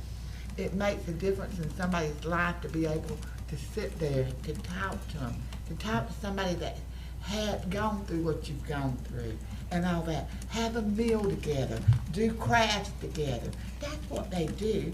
It's a simple life. But they're living their last years on this earth. And to have somebody say, we don't want them, it infuriates me. Mm-hmm. So I'm trying to keep my temper down, just as Commissioner Ward is. But to say that in this county, we don't want you, and that's what they're saying. We don't want you. It's not an all-inclusive club. It's for the senior citizens of this county. You can't dictate who you want in that club and who you can't, period. Right. And I'm trying to look at the previous minutes from the meeting that we had with Ms. Bretz, And I don't see, I know that their meeting is in February, but I don't know exactly when in February. I'll ask her. So ask her. I don't see it in the minutes. I sure I know will. she was here, but, And I'm glad you said, also, Ms. Bretz wants to have a workshop that she will host over in Carabel to kind of explain to all the seniors where they are, what's going on. So I found out about that meeting. I had held off her workshop because I thought ECCC was going to be here today. Then we could have the workshop after they were here. That's not the case, so we'll go ahead and try and schedule that workshop in Carabel. Maybe I'd speak to the mayor and ask her if Lisa's agency can use their city commission meeting room to have that workshop. I'm sure the mayor will be glad to do that, you know. So that's what I'm going to get with Lisa and get with the mayor. You know, this is a scandal and a shame, because this is not the first time this went on. It's been happening. Every so often it just blew up and come. And it's time out for that. It's a shot. It's time out for it. They already got one foot in the damn grave, and just like, you know, it's time for them to get together and just be together. I mean, but Mr. Lockley, we're facing that. You see what I'm saying? Yeah. You as old as you are, I'm as old as I am. Right. This is my second round, y'all. I ain't got many rounds left, okay? But I would hate to know that as hard as I have worked in this county, and that as hard, I'm putting myself in some of those folks' place.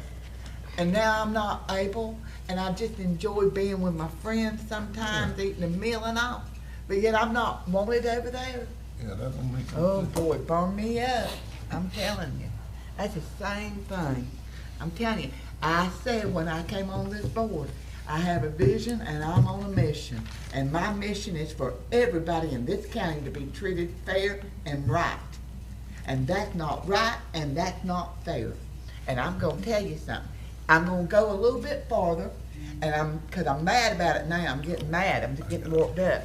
The thing about it is that these people cannot allow everybody to darken their doors who may not agree or agree with them or whatever they do not do the hands-on stuff.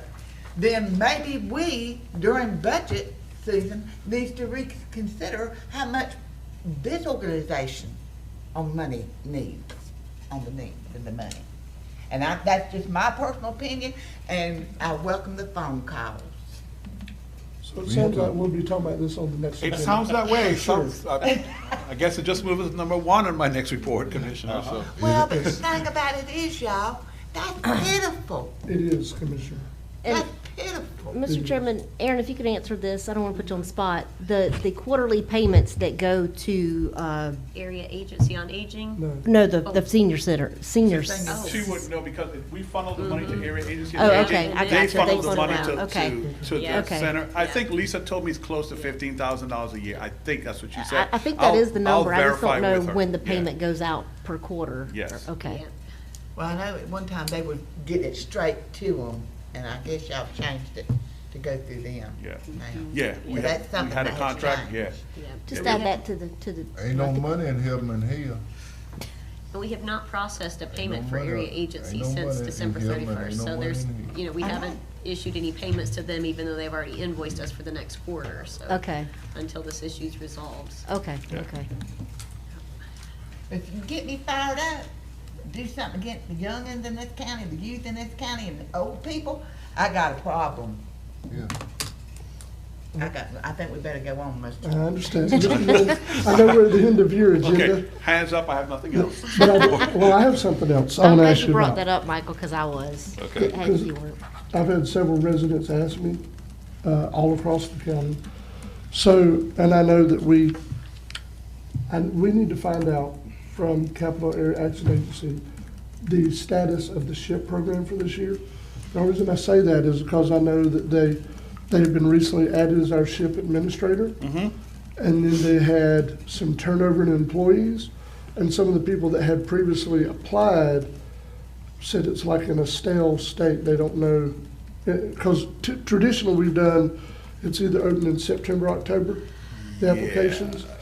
So if something wasn't done properly or is not gonna proceed, we need to find out from Capital Area Action Agency if they need a reauthorization to redo the SHIP program for this year, like to re-advertise. Okay. Or whatever we can do to just get this Rolling, basically. Because the legislature is actually talking about funding SHIP and actually funding at a bigger level this coming year. Yes, I saw that too. We don't need to get hung up in this cycle, whatever it is. If it takes something from us, we need to have that discussion. I'm with you, sir. You know- What we don't want is them to see that the legislator looks down and say, well, Franklin County has spent any of the money, they don't need any more. No, Yeah.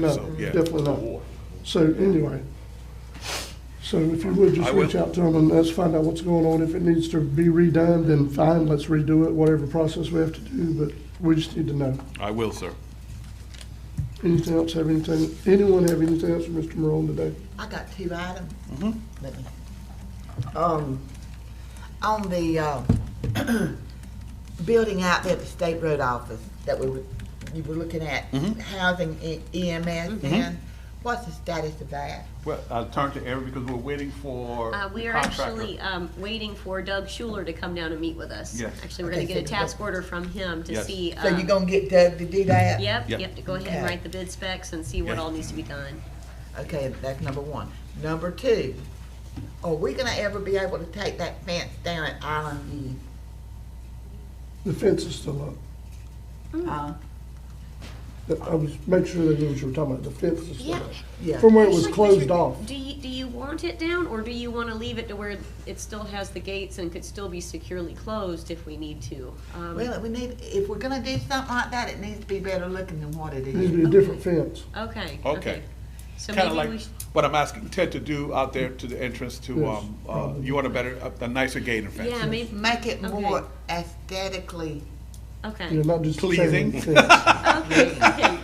Okay, so maybe demolish the Yeah, fence because and that's come the up with one better. thing, you've got a beautiful park, the Yeah. county has a beautiful park there, but it's chain link fence. Okay. Okay. Telling you to stay out. Okay. Okay.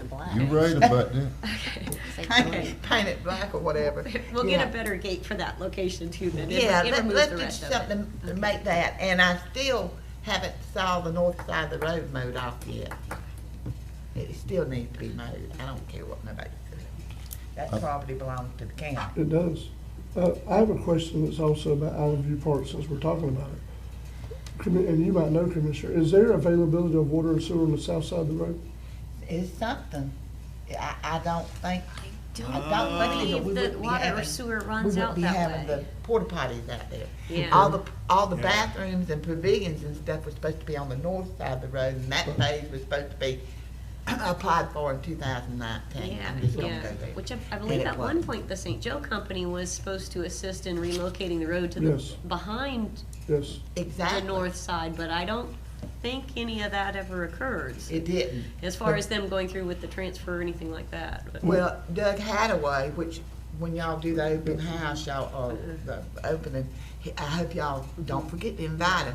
No, But we he won't. said it would warrant a phase 2 for that part of it. Okay, Through the trust for Okay. public land. okay, So, I mean, he's already said it, okay. so. Well, I know the reason I was Okay. asking about availability, I wasn't trying to, I'm just trying to know.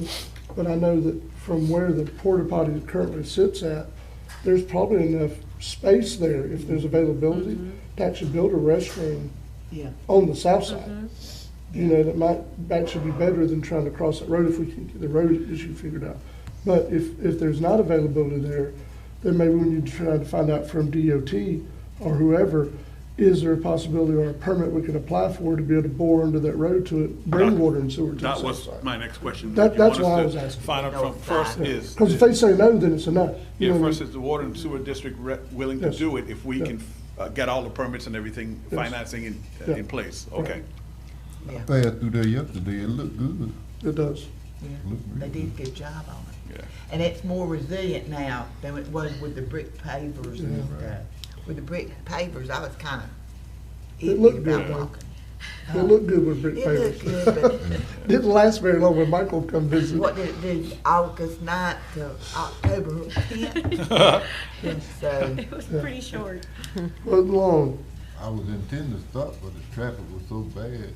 I gone it so quick. Anything else? Have anything for Mr. Morone? All right. Thank you, sir. Sir. Mr. Schuler, you're up, sir. All right, sir. The first item on my report is an issue that the chairman brought up at the last meeting, which is the potential purchase and board consideration for the potential purchase of property, 5.5 acres located next to the TDC admin building in East Point, formerly known as the old Highway Patrol Station. I have attached a proposed contract for that purchase and sale for your consideration. The proposed purchase price is a range of between $500,000 and $600,000. However, the county can only pay whatever the appraised value is of the property. So if the appraised value comes back within that range, then both parties are obligated to close. If the appraisal falls outside of that range, either above or below, then the parties have the option of renegotiating, or either party can walk away from the contract without any obligation. If the contract should close, then all the closing costs, including the cost of the appraisal, would be equally split between the parties. If for some reason the appraised value is outside the range of the contract and the parties can't renegotiate a deal, then the county would be responsible for the purchase, or excuse me, the payment of the appraisal. Most of these appraisals that we've ordered for the last few purchases have been less than $1,000 each. Given this range, I suspect we're going to have to end up ordering 2 appraisals. I would probably wait for the first appraisal to come in to see if it's below that $500,000 threshold. But my recollection of the statute is if the purchase price is above $500,000, and you have to have 2 appraisals, and then we would average the 2 together for the proposed purchase price. Does the board have any questions for me regarding this matter? Attorney Schuler, the recent purchases of property we've made, how long has it taken us to get the appraisals back?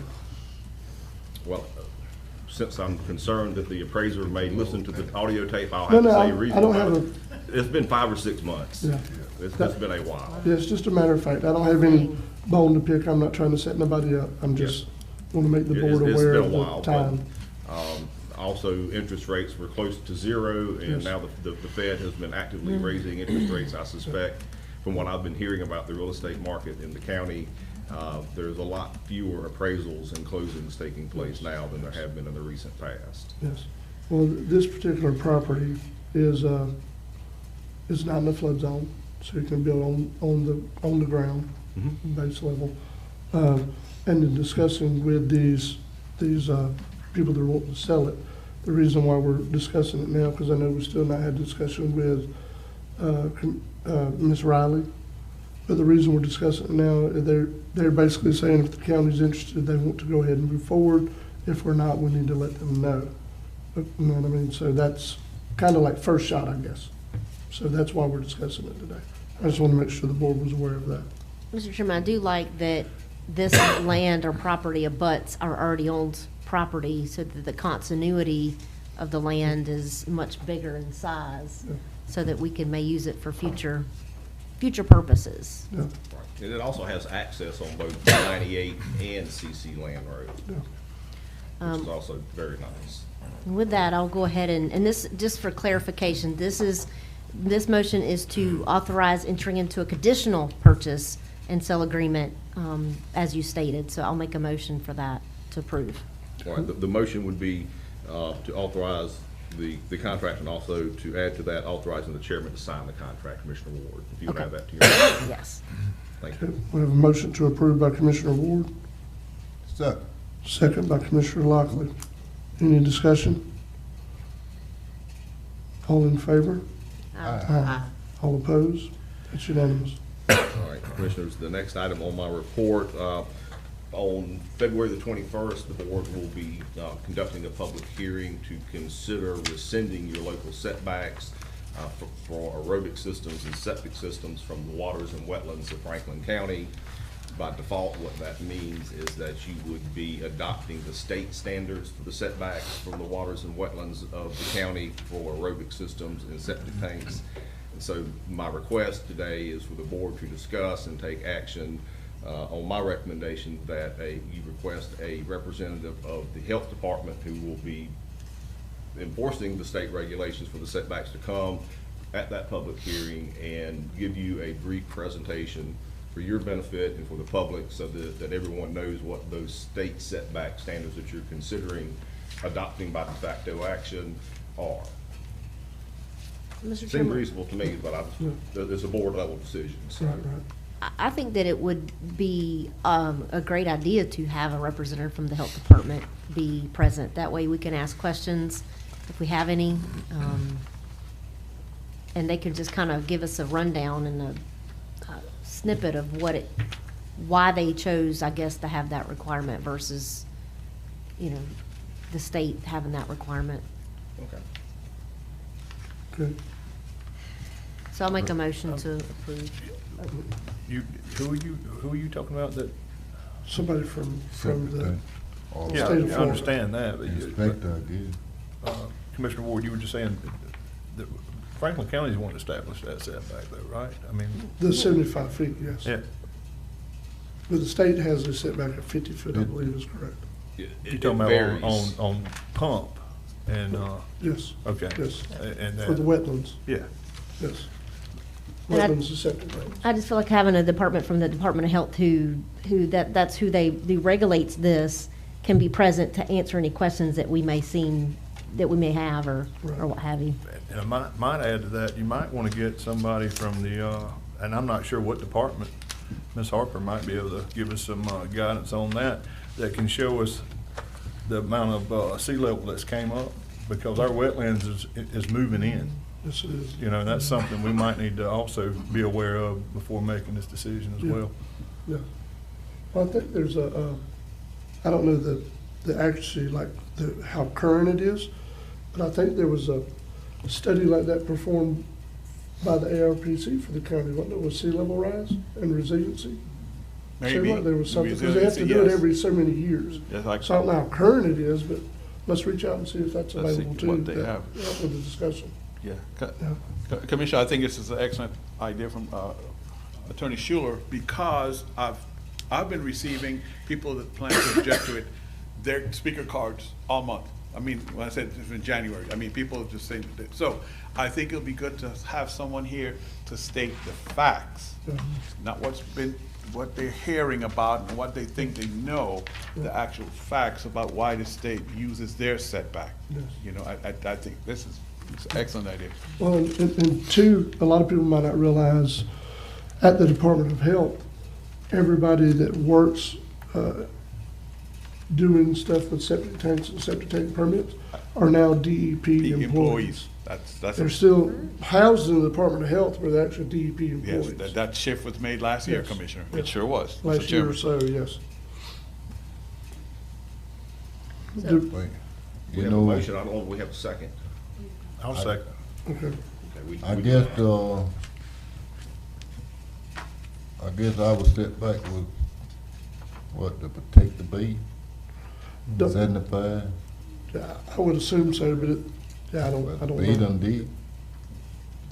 Mr. Chairman, if I may, the preamble to your current critical shoreline ordinance contains a legislative finding by this board, albeit in the 1980s, that purpose of the setbacks was to protect the waters and the wetlands of Franklin County for the purpose of protecting the bay, or words to that effect. I don't think it says it exactly verbatim the way I just expressed it, but that's what the preamble and findings were by this board when they adopted the critical shoreline ordinance in 1989. Ms. Gay, we do have a motion and a second, correct? We have a motion and a second. Okay. All right, any more discussion before we vote? All in favor? Aye. All opposed? That's unanimous. See if we can add some people to the party. There we go. All right, Mr. Chairman, may I proceed? Yes, go ahead. Next item on my report is requesting the board to take action to close an 8-foot walking path which is located approximately at 957 East Gorey Drive, St. George Island. The construction of a substantial wall or fence barricading access to the walking path, the posting of a no trespassing sign, and another sign directing the public to the existing dune walkover at 10th Street East, and the open beach access path that was opened by Franklin County at 9th Street East. Essentially, some person has gone in and opened up one of your county-owned beach access ways that this board has not designated to be opened. So I'm recommending that the board take action to close it, and fence it, and post it the way I've described in my report, Commissioners. Well, to add in, okay, we have a motion to approve by Commissioner Lockley. To add insult to injury, not only did they clear it, they cleared sea oats and anything they could find in the path.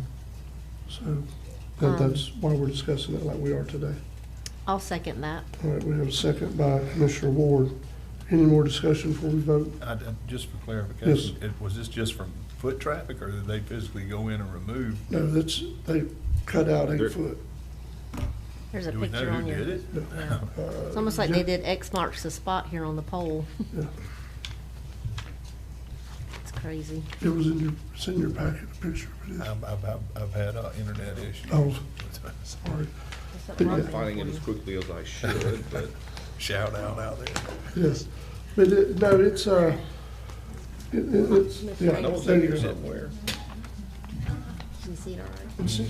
So the other issue we're dealing with, not to get too far away, on St. George, we did open the beach to bay access alleyways. This board did, something that had been promised to the residents from decades gone by, that gets you from one side of the island to the other. But at no point did we as a board ever try to, in any way, state that we were going to open all of our access easements that go to the Gulf. From 12th to 12th, there are over 200 of them.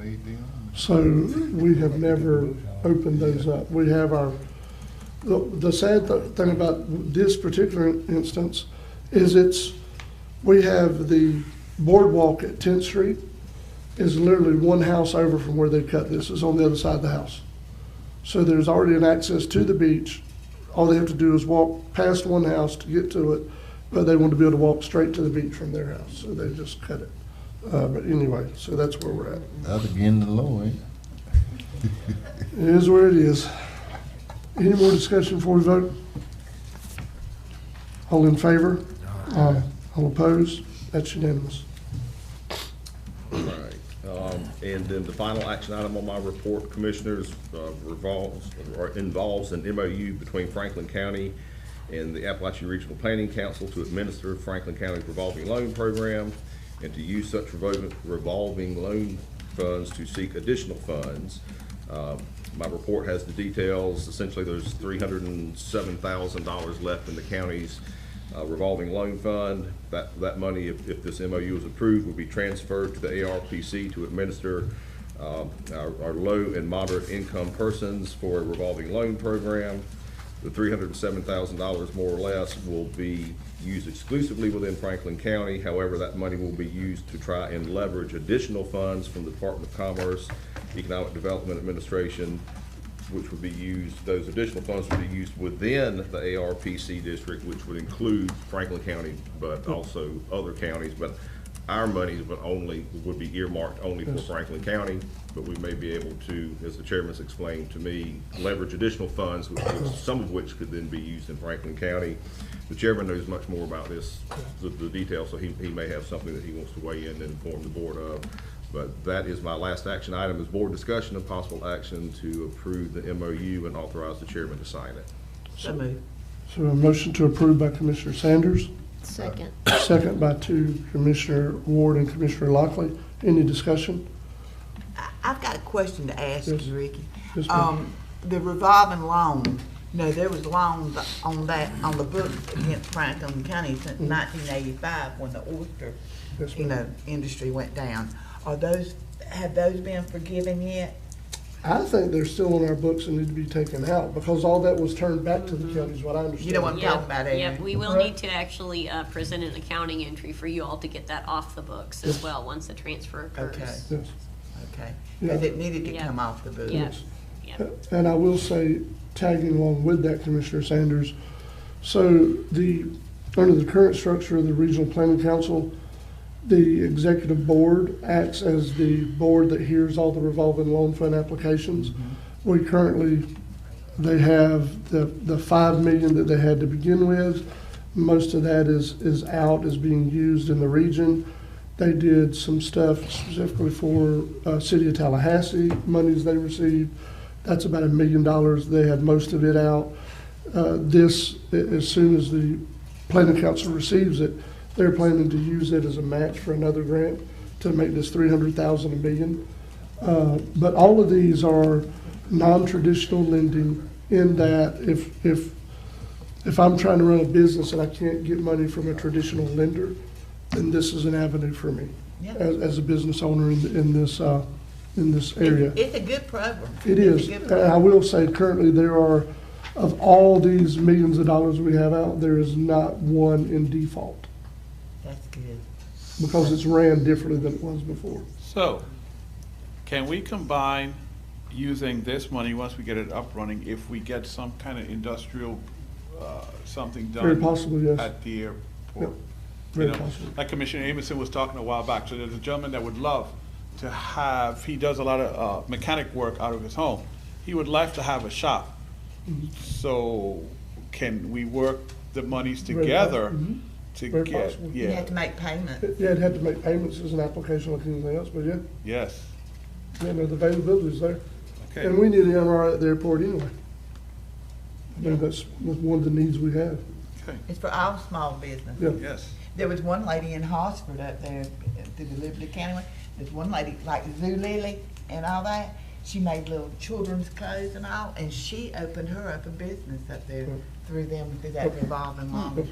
I mean, it was nice to see that happening, because it was a home industry. You know what, that'll be a good thing, because we got to start somewhere. Yes, sir. And if that man looking for a shop, that'll open the door, you know? Yeah. Cause right now, we ain't got nothing, we don't have nothing. Right? But I sure like to see something. Usually when you put one thing, something will follow. Snowball, yes, sir, that's correct. Any more discussion before we vote? All in favor? Aye. All opposed? That's unanimous, Attorney Schuler. Mr. Chairman, Commissioners, does anyone have questions for me regarding the informational items on my report? I do. Yes, sir. Are we close to having a lease with the Lighthouse Association yet? I have a response. Okay. From their attorney. It came in, I think, yesterday, Monday, Okay. Sunday, but I haven't had a chance to review it. I've read the narrative. Okay. We're still stuck on some of the same issues we've been stuck on since 2018. Okay. I just wanted to know an update. so But I think thank they're you. resolvable. Yes, sir. Can I bring Yes. up something? Yes. And I know I brought it up at the last meeting about some kind of a contract with Lanark Village Association, not association, but with Lanark, St. James Lanark Fire Department. Yes, ma'am. Because I still believe after they get up and running, they're gonna need some kind of oversight for a little while. So I just want you to know that I'm still thinking on them terms, and at the appropriate time, I'll bring something forward to you. Yes, ma'am. And I will say, since we're still talking to you, Attorney Schuler, since the last meeting when Commissioner Sanders brought it up, I took it upon myself to talk to representatives from both of the volunteer fire departments in my district, and they both understood and know that there probably does need to be an agreement in place between them and the county. They both acted like they were fine with it. Anyone else have anything for Attorney Schuler? All right, Commissioner comments? Mr. Chairman, I'd like to make a comment. I was emailed from Clint Davis, the Operations Administrator for FDACS, which is the Florida Department of Agricultural Consumer Services. They've invited me to be a liaison to represent the board for their meetings. The meeting is February 28th, so I just want to let you all know about that. I plan on bringing up the as I discussed before, designating a four-wheeler trail and things of that nature. So that way the county can have a better working relationship with FDACS. Not to say it's compromised now, but apparently there was a liaison member in the past, and it just kind of fell off. But if you don't mind, I was going to take that lead on being the liaison for them. That's fine. The only thing I need to ask Mr. Schuler is, because I'm on the liaison as a homeowner in there. Can't have two commissioners in the same place at the same time. But it's not nothing to do with, you know what I'm saying? I know, but the rule But I'm a is- homeowner.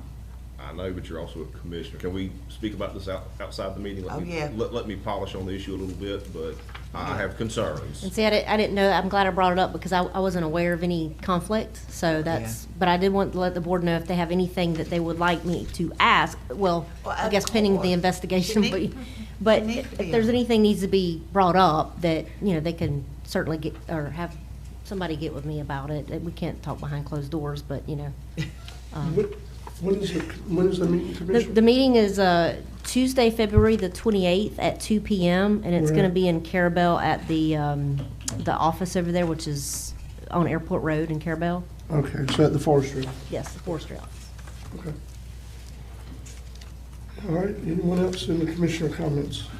Yeah, we were talking about that, the ship, but I see on the paper, they working. Cause I see one of the contractors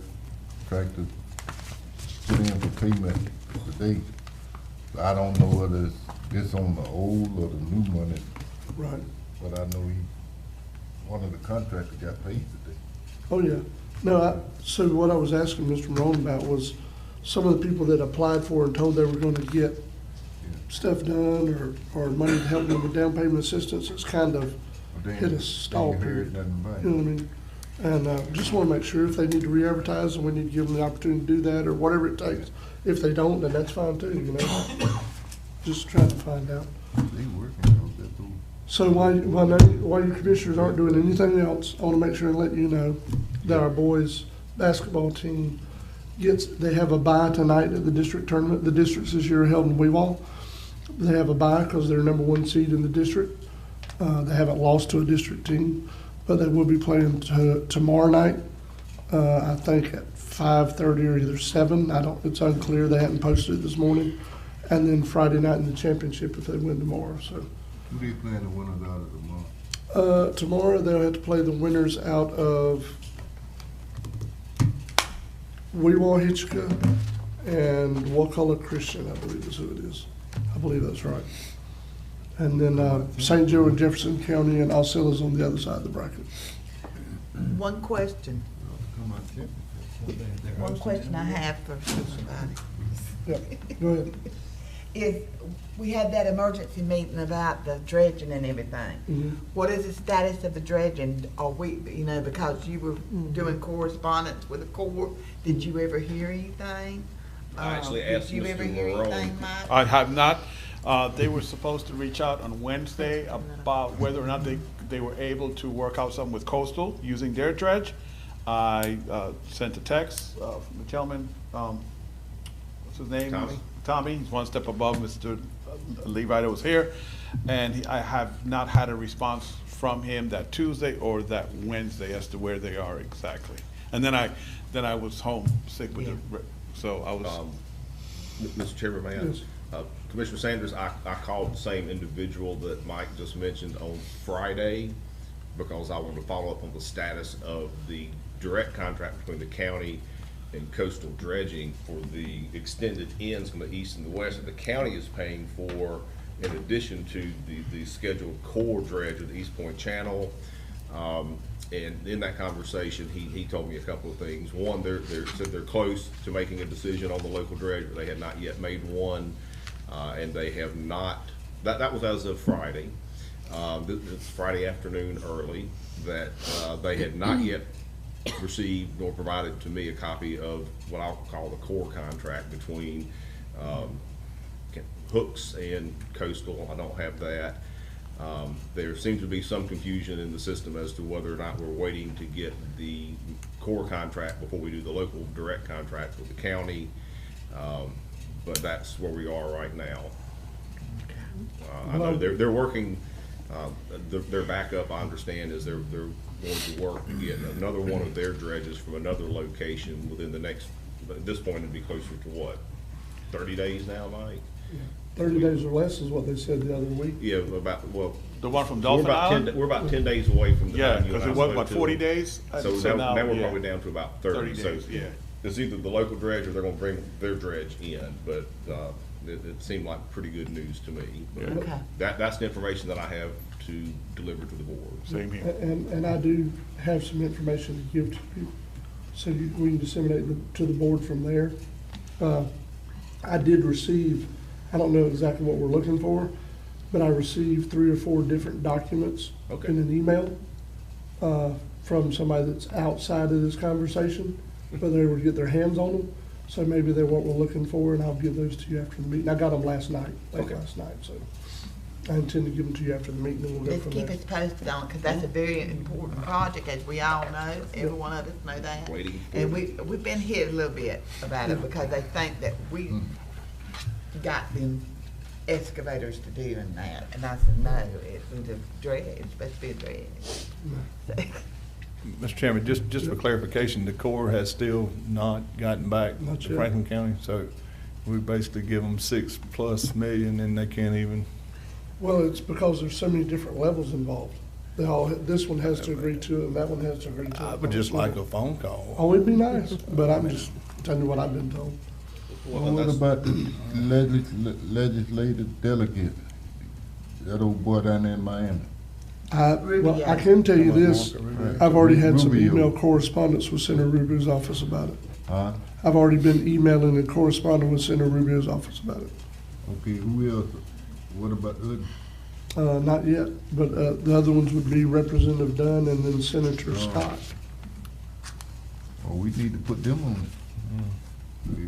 They up higher than us. Call the governor's office too. I mean, like I said in that workshop, he's the rock star of the Republican Party. Yep. Let him get on the horn, rattle some cages. I mean, it just rubs me wrong, the fact that we can't get anything out of them, and that just, I mean, that don't sit well with me. I'm just being honest with you. I mean, at least you can, extend the courtesy of at least having some correspondence with us on it. Call Commissioner, that's the way it's been most of the time. Yeah, it's like I said, they think they're, untouchable. Any more commissioner comments? Sounds like all hearts and minds are clear. Meeting adjourned.